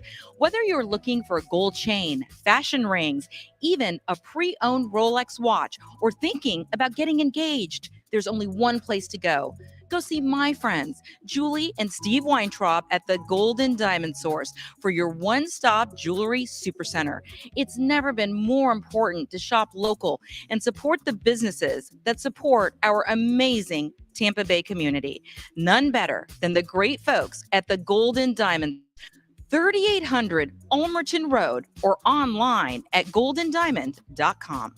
JP here for Italiano Insurance. If you've started a side hustle during COVID and the business has grown, well, you need business insurance, because if you get sued, you could lose all your personal wealth if you're not properly protected. That's right. Your home, your savings, everything could go. So get protected now. Call the great agents at Italiano Insurance, 813-877-7799, and a real human will answer the phone and get you protected. If you haven't shopped your business insurance in a while, you could be overpaying by thousands. One customer had their golf buddy handling his business insurance, then called Italiano to shop it around, and they saved him $26,000 a year. Yeah. So call 813-877-7799 or go to ItalianoInsurance.com. Italiano Insurance, protecting all the pieces of your life for over 60 years. Ladies and gentlemen, Let's rock. This is FanStream Sports with JP. All right, welcome back to the JP Peterson Show, brought to you by Bay Area Modern Medical Center and the health insurance marketplace. It's that time of year, folks, to renew or shop your health insurance around. I've got great health insurance, Florida Blue, and I got it through the health insurance marketplace, but I called this number, 888-325-0605, 888-325-0605, and you can get great insurance. 1 out of 3 people in Florida are not covered because they think they can't afford health insurance. Do not do that. This is a free call, and the experts, highly trained experts, know how to work the health insurance marketplace website. So instead of trying to do it yourself, just call them and they'll do it for you. Just give them your information. Very trusted folks over here, folks. I've done this, and we've had tons of people that have called this number and gotten great insurance. So do it. 888-325-0605. 888-325-0605. They will ask you for some income information. If you have your tax returns available, that's always helpful, but you don't need it. Just call them and they'll be able to figure it out for you. You'll see what your subsidy is. And even if you have an employer paid plan, and you might be able to get it for cheaper. I'm paying $49 a month for Florida Blue. That's hundreds under what it would normally cost. So give them a call, 888-325-0605. There's no reason for yourself or your family to not be covered with great health insurance. 888-325-0605. All right, what the hell are the Rays doing in free agency? We got, let's put up that comment by our friend, who was it? Lonnie? Where is it? Yeah, here it is. Lonnie said, I saw Neander's interview with Trisha Whitaker at the winter meetings. He said they are relying on healthy in-house options to move the team forward in 2023. AKA they won't sign free agents and trade prospects. If this is the way the Rays go, well, I am not interested. I will not watch. I mean, so we're gonna count on the same guys that we watched strike out, score 0 runs or score 1 run in 24 innings or whatever the hell it was against Cleveland. They probably could have played 60 and not scored a run too. Probably. I mean, and you're going to think that somehow these guys, listen, and they will, hopefully Franco will be better and healthier. Hopefully Brandon Lau will be better and healthier. Hopefully. But yet there you sit with $500 million in the bank, money that was from an advance, most of it from an advance from your TV contract. And Stu Sternberg has always said, whatever money we make, we're going to put right back into the team. And you're sitting there with $500 million, and you're going to have a payroll as it sits right now of about $60 million if you don't go out and sign anybody else. Are you absolutely effing kidding me? Let's listen to these said comments from Eric Neander. Okay. By the way. You can't change it. I think on one hand, we've talked about how when reaching the postseason, having an early exit, but reaching the postseason becomes a disappointment. That speaks to us raising our expectations, our fan base, ourselves internally. When that becomes a really disappointing outcome, that means our expectations have been raised. And so that's the good of it, so to speak. That's the silver lining. That's what we tell ourselves to go to bed at night, at least, and try to get over it. But, it's a lot of things didn't break our way last year, I think, with our roster, with better health, with a few changes and additions and modifications to our group. I feel like we can get back much more to our level of competitiveness in 2021, 2020. And then it's about just trying to get in and then finally break through and win that last game. Cleveland's certainly a very good team. We kind of felt like we mirrored each other. We mirrored each other in those 2 games, but felt like we could have had a better showing. But credit them. They moved on. We didn't. One of the biggest. There you go. Does that excite you, Rays fans? I mean, the reality of the situation may be that this team just cannot attract free agents. And we've heard this from Jason Romano, who's with XL Sports, one of the big baseball representation groups, that free agents just don't want to play in Tampa Bay, position players, because the lighting is bad in Tropicana Field. They don't want to play on the turf. It's not a hitter's park. And it's, obviously you're playing in front of a dead atmosphere most of the time you're playing. So they don't want to come here. You're going to have to overpay or get guys that are trying to come back and rehab them. And sometimes you'll hit on some guys, but for the most part, they don't. And you got to do it through trades to go get a bopper. And listen, if they trade Tyler Glass now, I'm going to be so freaking pissed, because this guy, you got him for $6 million this year. I know you're going to trade him in the offseason, and he's not going to be pitching here, but at least use him for 1 year. Let's go with this. Can you not just go out and try to overextend a little bit, get to $100 million payroll, and try to get some hitters in here that can actually hit? No. With this pitching staff, you got a chance to do some damage. I'll give you a name. And this had been reported that the Rays are one of the teams in on him. Andrew McCutchen. That's the name for you. I'll take it. I'll take him. I won't. He's 36 years old. Last year, his OPS was 700, and his OPS plus was 99. First time in his career it's been under 100, which is league average, by the way. And if you look at his numbers, league average is a huge step up for us. Believe it or not, most of the Rays hitters were over that. Okay. His OPS plus has been on a steady decline since 2015. It's gotten worse every single year. He's 36 on the back end. Scratch him. He's from Fort Meade, Florida. I love Fort Meade. I've been to Fort Meade. Not much in Fort Meade. Yeah. I think I went down there and did a story on him when he was at Fort Meade. Yeah. How long? When was he in high school? What year? Well, he's 36 now, so go back 18 years. So 2004. Yeah, I think I did. Yeah. So he's one of the names that the Rays are kicking around to get a veteran. He was a hell of a football player too. Good athlete. Yeah. But I mean, he was a great player in his day, but right now we don't need the Evan Longorias. No. We need the Evan Longorias. No, we don't. Somebody commented in here. They got it. Hold up. Where's it at? Hold up. Here it is. If I can no longer yell G-Man Choi, then bring back Evan and the violins, baby. I agree, Lonnie. Let's get some. I'm I going to keep streaming them. I haven't seen Longoria's splits of last year, but how did he hit against right-handers? Because I mean, I'm not just going to say, "Oh, we got to get a left-handed bat." I mean, if you can get a right-hander that hits right-handers. As I recall, though, not very well. But just as I pull up his numbers, I know that there was a report I think yesterday on Longoria. We got an update that there's 5 teams that have contacted him, and all contenders because he wants to play for a team that can win. Yeah, good for him. So he should do that. And the Rays fit that billing. Well, the big story of the day, and I know this is going to come as a shock to a lot of you delusional Rays fans. Aaron Judge is not going to sign with Tampa Bay.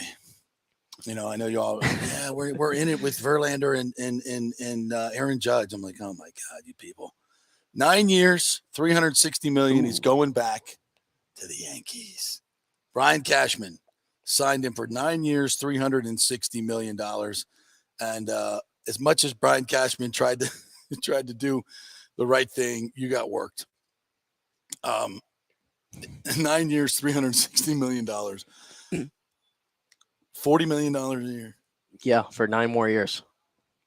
Well, you know what? For the Yankees, it's a piss in the bucket. Here's the thing, though. You know, their revenues are over $500 million. The Yankees had to spend all that to get the same exact team that they had from last year, which wasn't very good. Let's be well. I mean, they got close, but in the playoffs they did what they usually do. They lose to the Astros. Yeah, but it's the same exact team they're going to be trotting out there right now, unless they do something else. And Aaron Judge played his hand correctly. He said, "No, you're lowballing me." Goes out and has a historic year, and then he uses the Giants as leverage because I don't think anybody else was paying him that money, honestly, until the Giants were that team that got in the mix and said, no, we'll pay you that. But I think Aaron Judge really did want to stay in New York, and he forced the Yankees to have to give him $40 million, which I don't think they had any kind of intention of doing. Well, but you know what? Again, it doesn't. If I'm the Yankees, I give them the $40 million. Oh, absolutely. Look, they were awful last year when he wasn't there. In cash. But they don't act like they. It's almost weird though when I say that. It's like that's because of Hank. Hank ain't the big guy. I don't know. I just look at all the top players now. A lot of them just aren't even considering New York as a destination anymore. Yeah. A lot of them aren't. Look at the guys who have been signing these big fat contracts. Like Trey Turner just went to the Phillies, but before that he went to Do these big free agent team players, do they look at the Yankees as dysfunctional? Oh God, it comes off like that. It does. Well, they don't have to deal with the rigid structure, like maybe Yeah. the whole thing about you got to have your hair on a certain way and Yeah. all this. Huh? I mean, maybe all that stuff is just wearing thin. I don't know. I'm probably just grasping at straws at this point. I mean, it's still a team that wins 100 games and gets usually to the ALCS, and they just can't beat the Astros. Mhm. That's really their kryptonite at this point. But I don't know. I just feel like the Dodgers have become a bigger destination. The Padres have become a bigger destination all of a sudden. San Diego, if you have money, San Diego is the mean, best even- place to live in America. Yeah, other than Tampa Bay. Yeah, St. Louis is in the Midwest, but they have all the history. It looks like they're in the mix for a lot of things. Yeah, The Cubs no. are still People spending love, money. Yeah, they love playing in St. Louis. Yeah. I don't know. I just, for whatever reason, the Yankees, I don't see it right now with them being able to attract the big free agents. And I don't know what else they're going to do now because they just spent so much money on Judge. Well, they've got tons of money. It's not, money has never been an issue for them. But Hank is kind of said we're not going to pay the luxury tax. I don't think he wants to pay the Rays any revenue share money, and because they keep beating him. Yeah. But when you're the Yankees, what does it matter? Your revenues are, and that's the way it was with George. George didn't, it wasn't a money making thing for him. He was like, I don't care if we lose money, but I'm going to have stars. I'm going to have stars on my roster. You're going to want to tune in to the New York Yankees every single night because I got stars. And, they'll always be in the mix up with in baseball. When you spend that much money, even Brian Cashman can put a team that can make the playoffs when you spend that much money. But if it's, to me, it's a no brainer. It should have been done a long time ago, but they offered him 7 years, $213 million, which is a great offer, but he knew what he was worth and he got it. Good for him. I would have loved to see him not in this division, obviously, but well, even with Judge, the Rays Rays win the season series with them or close. Yeah, we've been close. We beat them in the playoffs. I mean, the Rays are spending, like 1/8 of what the Yankees are, and they honestly are just as competitive as them. The one signing yesterday did fire me up from a Rays perspective. Now, somebody had asked me on the stream here, I think it might have been Jeremy, like 2 weeks ago, about what about Josh Bell? And I said, well, I think Josh Bell's probably going to have a long-term deal in mind, and probably one of those big teams would take him because he's one of the prized. And then I saw his contract yesterday. Did you see Josh Bell where he ended up? No, I did not. Josh Bell signed 2 years, $33 million. What? With the Cleveland Guardians, who are like the mini Rays. They're like the same team. They spend usually the same amount of money. And they found it in them to get a little uncomfortable and spend $33 million for 2 years on Josh Bell, who's one of the premier. Last year, his OPS was 153. Okay, 153. Drove in what? What am I looking at here? Whatever. Drove in 71 runs. I mean, he's a big guy you put in the middle of the lineup. He can hit home runs, all the things. We know what Josh Bell is. The talent's there. Yeah. And he goes to Cleveland, a team now that we're directly competing with, and now they just got better in their lineup, and now they can put Ramirez and him right behind each other. For 16.5 $16.5 million. Really? So if you that would put the option, the Rays payroll right now at about $70 million. It's just adding that contract right there. Probably more because they already added the Eflin contract. Yeah, but they took away. They were at 50. They were, I think, just below 50 with all of their arbitration guys. So Eflin is 11. Yeah, so you're up 61. So you'd be a little over 70 million. And I'm not ballparking it here because I haven't. Yeah, and I would have had a lot more excitement about the lineup. You put Josh Bell is a joke. 70 million is bottom 5 in the league. Your revenues are well over 300 million. It's still another name that I floated around, by the way, Cody Bellinger. He signs for $17.5 million to the Cubs 1 year. So now he's off the board. The names are starting to come off. They're starting to come off. Now, I mean, I don't know what, but again, you listen to the Neander audio, and I was telling you I was listening to Peter Bendix on Mad Dog on Monday, and Peter Bendix kind of said the same thing. We're going to rely on some of our in-house options being healthy and some more guys, and he said it from AAA. And that's when, you just, what are you going to do? You roll your eyes. What are you going to do? You roll your eyes. You've been hearing that stuff forever. It is what it is. But, I mean, the Rays are active in trade discussions. I think me and you are both begging that they can get the Sean Murphy thing done. I don't know. I don't care what it takes. I'm all for Sean Murphy getting in here in the building. Yes, absolutely. That would be a move we'd glove love. Catcher with 67 extra base hits last year. Yeah. Hits 250, which he's not going to be nearly as erratic as Nino is at the plate. Right. And, more of a veteran presence, great with the pitchers. I mean, just everything you need. Everything you need. And whatever you need to do to get that done, you need to get it done, except trade Tyler Glass now. Yeah. All right. And one of the reasons that Josh Bell is not here and Cody Bellinger is not here. Yeah, he probably still want to play here. Right. Exactly. It's Tropicana Field. So how much? Nobody wants to play. It's like, how much can I criticize the front office, really? It's more you kind of have to direct it to other things. Well, we should be in a new stadium in Ybor City. But that's not on the front office. Right. Well, no, that's ownership. Yeah, it's not on Neander and Bendix and all those guys. No, those guys are working with 3 hands tied behind their back. Is that possible?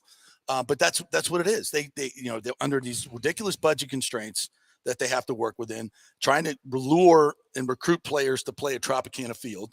I mean, it's like recruiting against Alabama in your, South Alabama. Yeah, even even the name that I dropped the other day, like of somebody who I really like and is still out there, like a Joey Gallo, who I think is interested in taking a 1-year deal. Yeah, which I think would fit the Rays. It'd fit him. Even then, it's like, God, the guy's played in Texas. He's played in New York. He's played in Los Angeles. And then how's St. Pete sound? Like, it doesn't exactly fit the same billing. No, it doesn't exactly fit the same board. And also I think his Gage and his Boris also, so that I probably should just write that off. I probably should just take that right off. Done. All right. So we transition to this story in the Times yesterday from Mark Topkin. Major League Baseball Commissioner Rob Manfred sounds like he's on board with the Rays' efforts to get a new stadium built by partnering in a bid for redevelopment of the Tropicana Field site. Quote, I think Stu Sternberg is doing what the executive council and I have indicated that he should be doing, Manfred said. He is trying to explore all of the available options in the Tampa Bay region to get a facility that is first-class major league facility and improves the economic situation of the Rays. Okay, that's what he said. The Rays bid, partnered with the Heinz Company, includes a stadium with a roof and side windows that open and a capacity of around 30,000.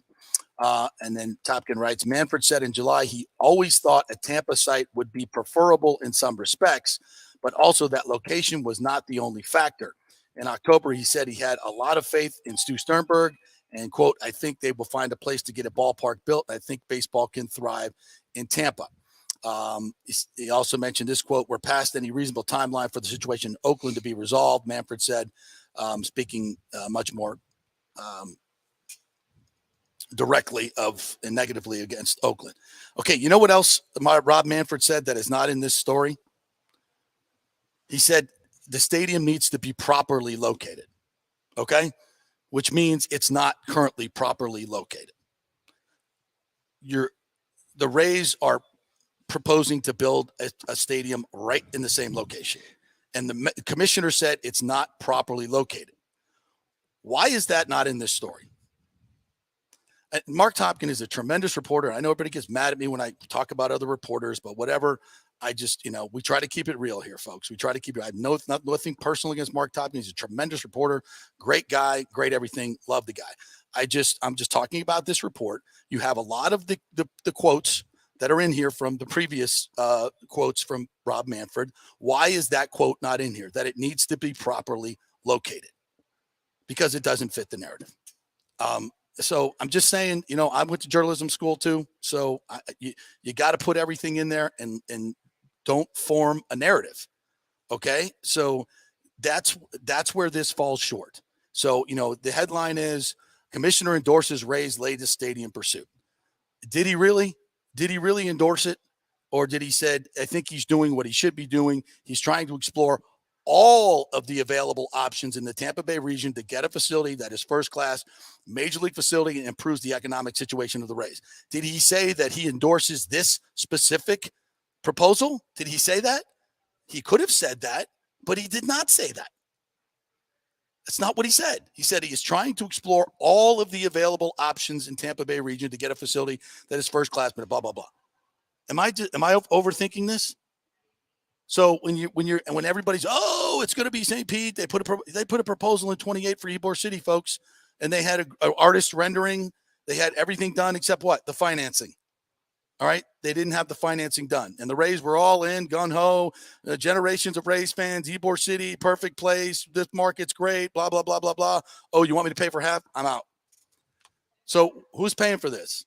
What's the deal? What is how much are the Rays paying?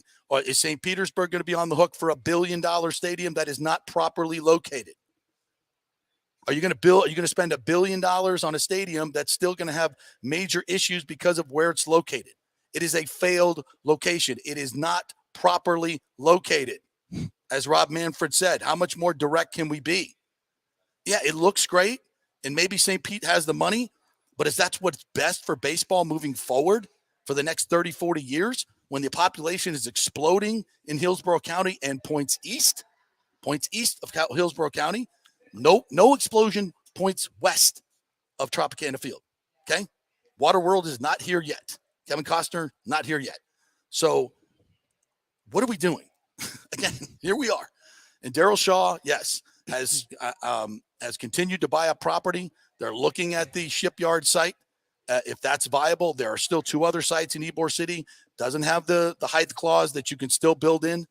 It's still a way better option. And everything you saw in downtown St. Petersburg that was part of their proposal could be built in Tampa, if not better, and certainly more centrally located. So no, is this Manfred coming out and endorsing this particular place? No, he could have said that. He could have said, "Oh, I love this new development in St. Petersburg. This is a great sign. We love St. Pete. This is where it needs to be. They're going to get it done." Did he say any of that? No, he didn't. He didn't say any of that. What he said was he is trying to explore all of the available options in the Tampa Bay region to get a facility that is first class. Blah blah blah blah blah.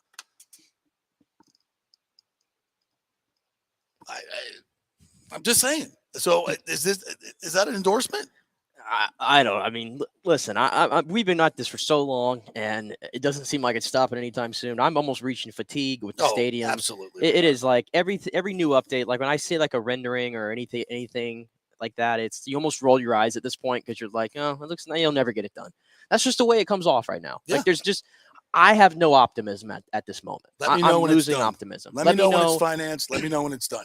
Let me know when it's official. I get it. These things all look really nice. I will say, I think part of this development, and it brings in a lot more of people that are living like surrounding the stadium. So like, I get the thought process. If you want to have more people there, you have more apartment buildings and all this stuff around there. Yeah, I get the thought process of it. Don't get me wrong. That's what they did. And as I've been saying, if it's in St. Pete at the end of the day, I'm gonna go. It looks much nicer. I'm sure you are gonna get people who just straight up hate the stadium and that's why they don't go, that will go. Yeah. But this is a tremendous upgrade on Tropicana Field. Yes. Absolutely. It just, to me, if you're going to spend $1 billion on a stadium, do it right. Do it right. Do it right. And to me, doing it right is in Tampa. And there was a couple comments here, and it is kind of interesting. And this is so hypothetical, but like if you're building a new stadium on the site of where the Trop is, where does the team play for what, 2 or 3 years? Well, they did the same thing in Atlanta with when they literally imploded the Georgia Dome after they built the Mercedes-Benz Dome. Yeah, I don't even recall where they yards away. I don't know how the hell they do that, but they do. But they were still able to play in Turner Field, is what I'm saying. Yeah. But has there been a scenario where you build on the same site? Like, where do you go then? Well, that's what I'm saying. The Georgia Dome was right next to Mercedes-Benz, and they built the new stadium while the Falcons were still playing in the Georgia Dome, and it's right next door. So is that what you're asking me? How do you? I'm saying if they're literally building it on the same side as the Trop, like not like a few feet over, but I mean literally right. That's what I'm saying. Is that what is proposed? That's the way I looked at it. It kind of looks like to me. Is it a little bit? Is it a little bit to the like? Yeah, it looks like it's in the. That's what I wanted to know. Yeah, it looks like to me it's in the parking lot where the parking lot sits now. So Gotcha. they would build it. They would build it in the parking lot. That makes sense. I'm like, are we going to play in like UT Stadium or like? No. I'm like, what are we doing here? No. So yeah, they can do that. Yeah, absolutely. But again, it's still the same location. It's surrounded by water. 600,000 people within a 30-minute drive, where there's 2.4 million in downtown Tampa, and there's soon to be 3.5 million, and soon to be 8 million within an hour and a half drive of downtown Tampa. It's like thinking of the future. The rail line from Orlando to Tampa is stopping where? Downtown Tampa, not downtown St. Petersburg. Yeah, and we still have it. And also too, when I hear $1 billion for this, who's paying for it? Exactly. Who's paying for it? And listen, if the city of St. Petersburg wants to use all their tax dollars to give $1 billion to an owner that has held up the site, this building on this site for 4 years, that is literally given the finger to the local residents, and done nothing to be a community partner, or not nothing, but very little to be a community partner, and has literally been the one impediment of this redevelopment on this site, which could have been started 3-4 years ago, if not for Stu Sternberg, and have a new stadium in Ybor, if not for Stu Sternberg. Two places that could have hundreds of thousands of dollars and tens of thousands of jobs and all these things that could have been happening in the last 4 years for one guy. And now you want to turn around and give him $1 billion of taxpayer money to build a stadium in a failed location. And you, Mr. Mayor, ran on, and there's a lot in this proposal that is equity and affordable housing and all that stuff, which is fantastic and is great. Let's see that through and see how that works. But it's still a failed location. Why would you do that? If you're St. Petersburg, why would you not make that beautiful building into a convention center that brings in millions and millions of people a year? As good as the Rays are, they don't bring that kind of economic impact. And to me, for taxpayer dollars, if I'm a St. Pete resident, that's a big freaking no for me. They're not even using the one that's there now. Nobody goes. Like you want this, and I know it's tourist tax, but that's still money that could go to benefit local people instead of giving it to a billionaire. So I don't know. Politically, I don't see how it's I only can sound, dream. I mean, I saw last night the Lightning game. Pete Alonso was there. It's like we had Aaron Judge the night before is at the Rays game. I mean, Bucs game, at the Bucs game. Yeah. It's like I'm like they all live here. They all live here. They want to play baseball. They're around here. town. They would play here if there was this is such a forward-thinking. Think about owner. it. During the summer, you mean just having the nice weather to have and all that. It's like not have to play in the cold, which I'm sure is important to a lot of baseball guys. I mean, you think Pete Alonso enjoys playing up in New York and Queens? No. Come on. He'd much rather play here, but not in Tropicana Field. Yeah. No, I talked to Kyle Tucker about it. An all-star, a World Series champion for the Astros. It's like, every time I play in Tropicana Field, I have to ice my knees for 30 minutes after the game. And he's a young guy. Yeah. They ain't coming here. They ain't playing on that ground. They ain't coming. This is not going to happen. Hey, folks, was your car totaled in an accident? Did your insurance company use Kelley Blue Book or NADA to appraise the value of your car? Probably not. And if that was the case, call the Jeeves Law Group for a free case evaluation because your insurance company may still owe you money. 727-894-2929, 727-894-2929. It's the Jeeves Law Group. They focus on auto, truck, and motorcycle accidents as well as class action and consumer protection law. So if you've been hurt on the job or hurt at a place of business, call the Jeeves Law Group. They are aggressive. Scott Jeeves will get after it, folks. They do not like dealing with him because he will represent you in a very aggressive manner. The law firm brings over 75 years of combined legal experience focusing on clients in Tampa Bay, Florida, and nationally as well. Scott has dedicated his career to protecting injured victims and is committed to excellence in representing his clients. So give them a call at 727-894-2929. All right, when we get back, we're going to take some more comments from you guys in the comment chat room, and we're going to talk. I got a little something for Colin Cowherd, which hopefully we can get that audio as well. And we'll talk some Bolts as well. Not a great showing last night. We'll hear from John Cooper. So lots more ahead. Stay with us. Now is the time to make sure your home insurance is in order. In the last year, many of us have made improvements to our homes. So call the folks at Italiano and discuss these upgrades to make sure you have enough coverage. According to a recent report, almost 64% of homeowners don't have enough insurance on their home, which is their most valuable asset. Also, a great time to make sure you have flood insurance. Even if your mortgage company does not require flood insurance, your home could still be at flood risk. Another big item as we enter hurricane season is making sure your pool enclosure is added to your policy and there will be no issue at claim time. That happens a lot. So call your friendly agent at Italiano Insurance to review your policies today. 813-877-7799 or ItalianoInsurance.com. Are you concerned your spouse might be cheating or want to locate a long-lost relative or love? Or a missing person and the police are not helping? An insurance adjuster who needs proof of injury. Hi, I'm Rachel D'Antonio from Tampa Bay's premier private investigation agency, Emerging Investigation. We have a proven track record of results. Local attorneys and insurance companies hire us to discover insurance fraud and crucial information in criminal cases. We can help in custody matters, and we devote a tremendous state-of-the-art technology and cutting-edge industry surveillance techniques to get you trusted results. Larger corporate agencies can be more expensive and do not offer the personal level of customer service and interaction that we pride ourselves on. We are a family-owned business. Our professional experience team includes my son, lead investigator Zach D'Antonio, a former collegiate athlete, and my daughter Emily, who leads our in-house investigations team. Don't take matters into your own hands by trying to install snooping programs on phones or GPS trackers. That can cause unneeded stress and give you inaccurate results. Go with the professionals at Emerging Investigations. We have proven results and tremendous testimonials from our satisfied customers. Call for a free consultation and we can discuss how we can help. Peace of mind is as valuable as bad news. Just go to our website, emerginginv.com, or call 813-291-FACT. That's emerginginv.com. We're Emerging Investigations. We get results in life's biggest matters. Pure sports. JP is back on. Welcome back. FanStream Sports. All right, welcome back to the JP Peterson Show, brought to you by Bay Area Modern Medical Center, BAMMC.com. Chris Lugo and his medical team over there will get you right. Testosterone replacement therapy.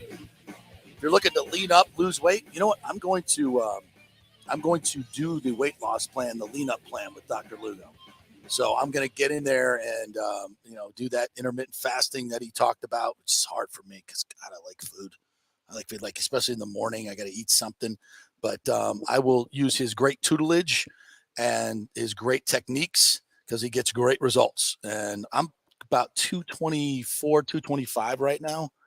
So, I've been holding at that weight for probably 5 to 10 years, maybe. I've been up around 240, which is not good for me. So it's not a bad weight for me, but as I get older, I need to get lighter. So I'm going to target like 210, get down to about 210. And I think I feel much better about everything. So I'm going to do that. And if you guys want to do it along with me, and take the social media tour with me, it'll be fun. We'll do it together. BAMMC.com, Bay Area Modern Medical Center. Just give them a call, make an appointment, tell them you want to get on the JP weight loss plan, and we'll get her going. Looking forward to that, actually. So BAMMC.com. We're going to have them on the show, I think, next week before Christmas to help you through the holidays with your nutrition for some techniques to not gorge yourself. Okay. All right. So the Lightning last night fall 4-2 to the Red Wings. A dreadful first period. Andrei Vasilevsky was under attack and came up with some huge saves. So no score in the first period. And then the Wings get on the board with another breakaway. It wasn't a breakaway, but a great feed from Kubalik to what is this? Got the first goal there. Rasmussen got the first goal, right on top in the slot. Tough for Vasi to get to. The other one that made it 2-0 was Michael Rasmussen. Yeah, the other was a redirect right in front. Vasi had no chance, and then Cooper pulls Vasi with 5:21 to go, down 2-0. They score 6-on-5, and it's 2-1 now. So I'm like, okay, put Vasi back in. Yes. You have 5 minutes left in the game. Yes. Like you're buzzing. They had 30 shots in the third period, by the way, but he kept him out. Yeah, and then Adam Ernie just flips one down the ice. Yeah, and it's 3-1. Yeah, two I mean, things. I hate to second guess him, because I said, you second guess him when he does it with 5:21 left and they score. No, So, I don't second guess it because it's a 2-score game. But when you get it back to 1, Yeah. I think they had They had like 3:30 or something like that left to go after Pointer scored. Yeah. I believe. Yeah. I mean, come on. You can't don't go 2 like that early. I mean, I know Coop loves to do that, but and they're really good in the 6-on-5. yes, but They're really good. But you were really, or not after the point goal, right? It was a Stamkos goal actually. Yeah. Point 1 came after. Right. But yeah, it was 2. That made it 2-1, and there was still like 3-4 minutes left. Yeah, there was still like 3-4 minutes They kept left. Vasi out, and then Ernie flips it down the ice and makes it 3-1. You were dominating. They stay 6-on-5. Yeah, you were dominating the entire period. You had them on your heels. Yeah. I mean, you probably could have scored that way, honestly. But even then, like, take it down a little bit more. Like, play a little 5-on-5. I thought it was a little too early there. And also the other thing, it's like when Ernie shot that, like, those don't go in usually. No, they don't. The chances of him making that are so low, and it just happened. So, not the Lightning's night, but I mean, 30 shots in the third period. I mean, what else could you ask for a team that was struggling the first 2 periods? Well, don't come out flat. Don't come out flat, but I mean, it's like I said on the post-game show last night with Brian. It's human nature, and these guys have got to be bored out of their skull. I mean, I know they're professional athletes and they get paid a lot of money, and this is regular season. These are big, every game is big. But I'm sorry, you've just been to 3 consecutive finals. Here come the Red Wings, which, are not a marquee team right now. They're on the come. There's no doubt about it. Derek Lalonde has them playing. And they frustrate the Lightning early, 16 or 11 giveaways in the first, because they know exactly where they're passing it, because they've been tutored by Derek Lalonde, who's been our assistant coach for the last few years. And so they were well prepared, and they frustrated the Lightning. I think they just they weren't into it mentally. Coming off the big win against Toronto as well. Yeah, that was one of their win. bigger wins of the year. They had to really grind that one out. So it is what it is. It's going to happen from a night. This is going to happen on a lot of nights for Lightning this year. It is. It is. But, and you're not going to win them all, but that's just it's a flat performance. And you're not going to dominate the Red Wings anymore. The Red Wings are getting. I'm not going to say they've arrived, but by any means. But they were missing like 4 of their better players too. Yeah, and they're certainly close though. There's still a lot of talent on that team. Yep. So. Yeah, let's listen to Coop from last night. It's short, it's sweet, and pretty direct. I love his accountability, though. Process of the first period, just kind of how things went. Not ready to play. It was clear. It was evident. You guys have been trending in the right direction. How you want to play? Does that kind of catch you by surprise every now and then when you have a period like that? It was really disappointing. I thought the boys were ready, but it was clearly a lot of bad habits that we've had as a team at times during the year. We just came flooding out, not only in the first, a lot of the second too. I mean, we got better in the second, but it was, it was tough to watch. You're not going to win NHL games doing what we did. The changing of the lines and the T pairings, did you feel that woke your team up a little bit, or was it just a different sense of urgency in the I don't know. You watched the game, so I'll let you make that your own call on that. You get 29 shots on goal in that period. You feel that your team would have more than just a couple of those situations? Well,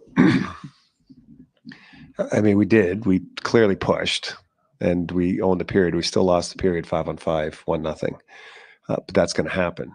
You just got to keep pushing. We ended up getting a couple back. It was probably a little unfortunate.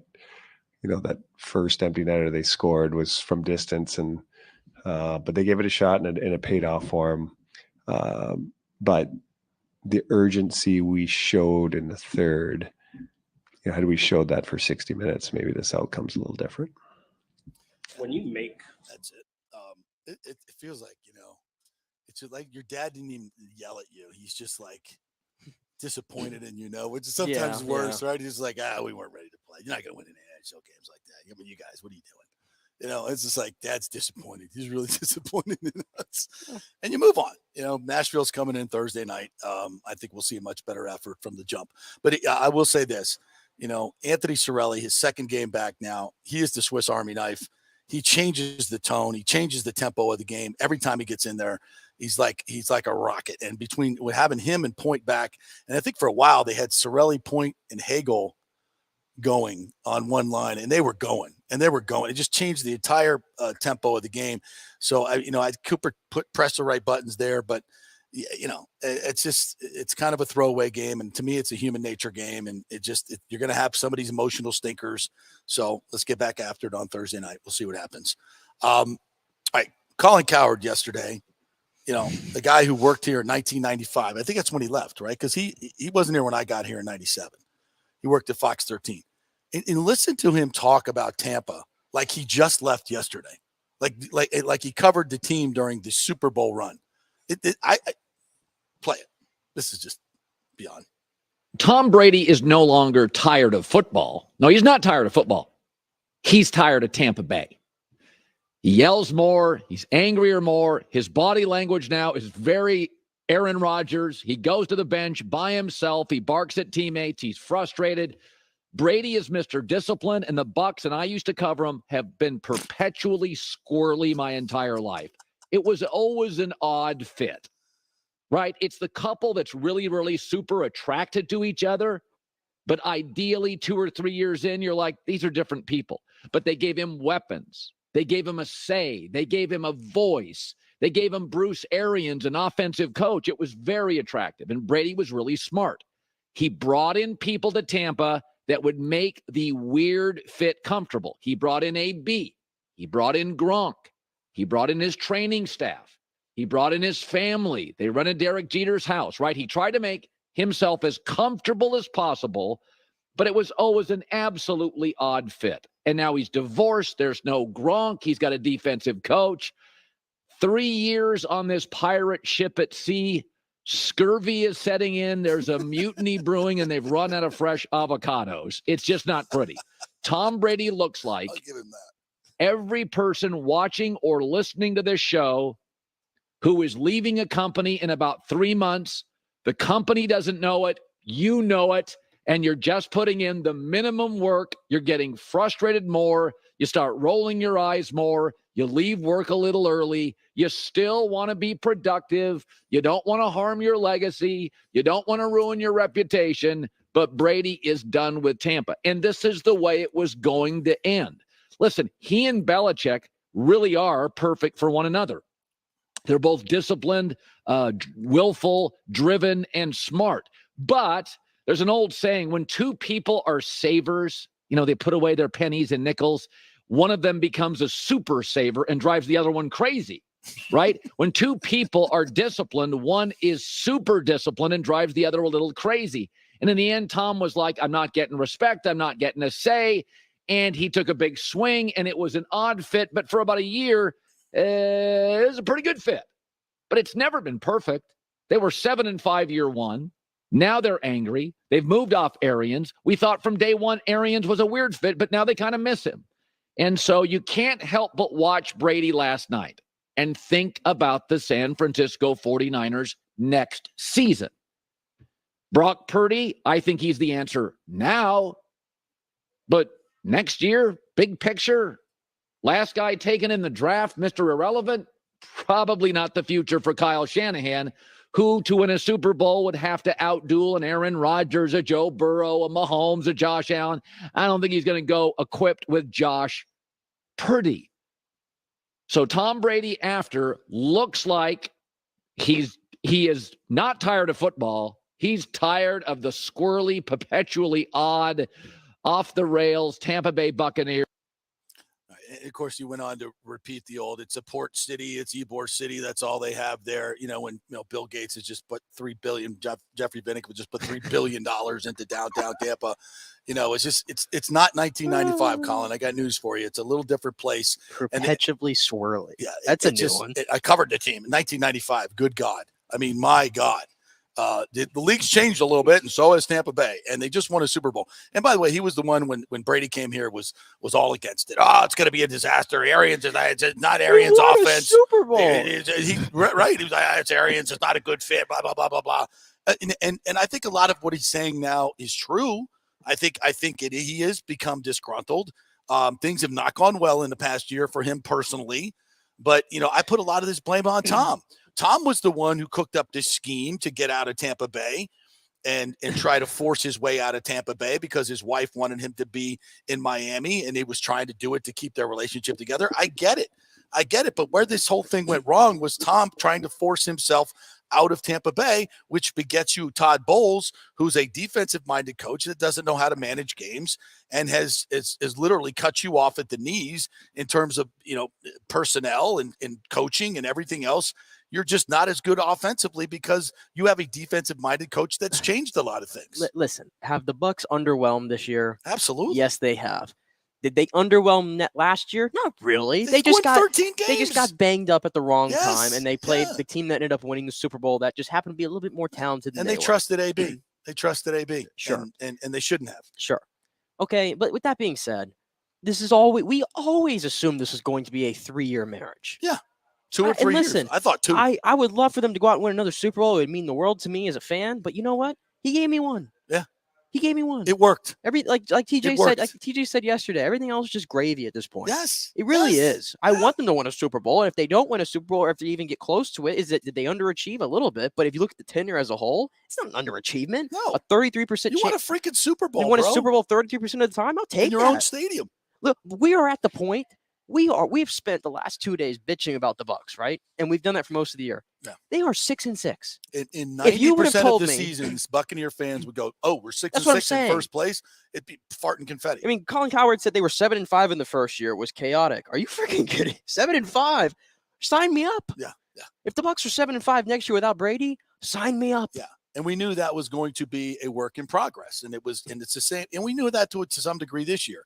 But what we didn't know was how awful this coaching staff would be, and it has really hampered Brady. And he's the reason he's the reason that Todd Bowles is the head coach and not Bruce Arians. I'm not saying that it was I don't know if it was a him or me situation, but I think we all know that there was a little nudge that Tom wanted something different, and he got it. And guess what? You're punting on 4th and 2 at the 37-yard line, down 2 scores against Cleveland. I mean, or no, I think it was tied, but you were they were up a score, but you were going to go up 2 scores and put the game away. Lonnie Wilkins is bringing the heat with his comments. Put it up there. I love it. Colin, I love Colin. No, but he said Colin is as overrated as the chicken tender pub sub. And if anybody's which was BOGO last week. Who gives a crap? That sandwich sucks. I'm so sick of everybody posting about their chicken tender pub subs being $6.99. I put breaded chicken on bread. It sucks. I'm out right there, but whatever. So listen, screw you, Colin Cowherd. You've become an elitist in LA, so just stay out there and shut up. I'll take Tampa Bay every day over freaking that cesspool you live in out there. So if it's a little squirrely over here, we just won a Super Bowl, for God's sakes. Perpetually squirrely. Just won a freaking Super Bowl. We're loose. Yeah. What does that mean? Yeah. I mean, come on. And what and by the way, what's happened to your darling Rams organization? How about that's kind of squirrely? Don't you think that's a little squirrely? He has to watch Baker Mayfield now, his arch nemesis, play for his hometown team.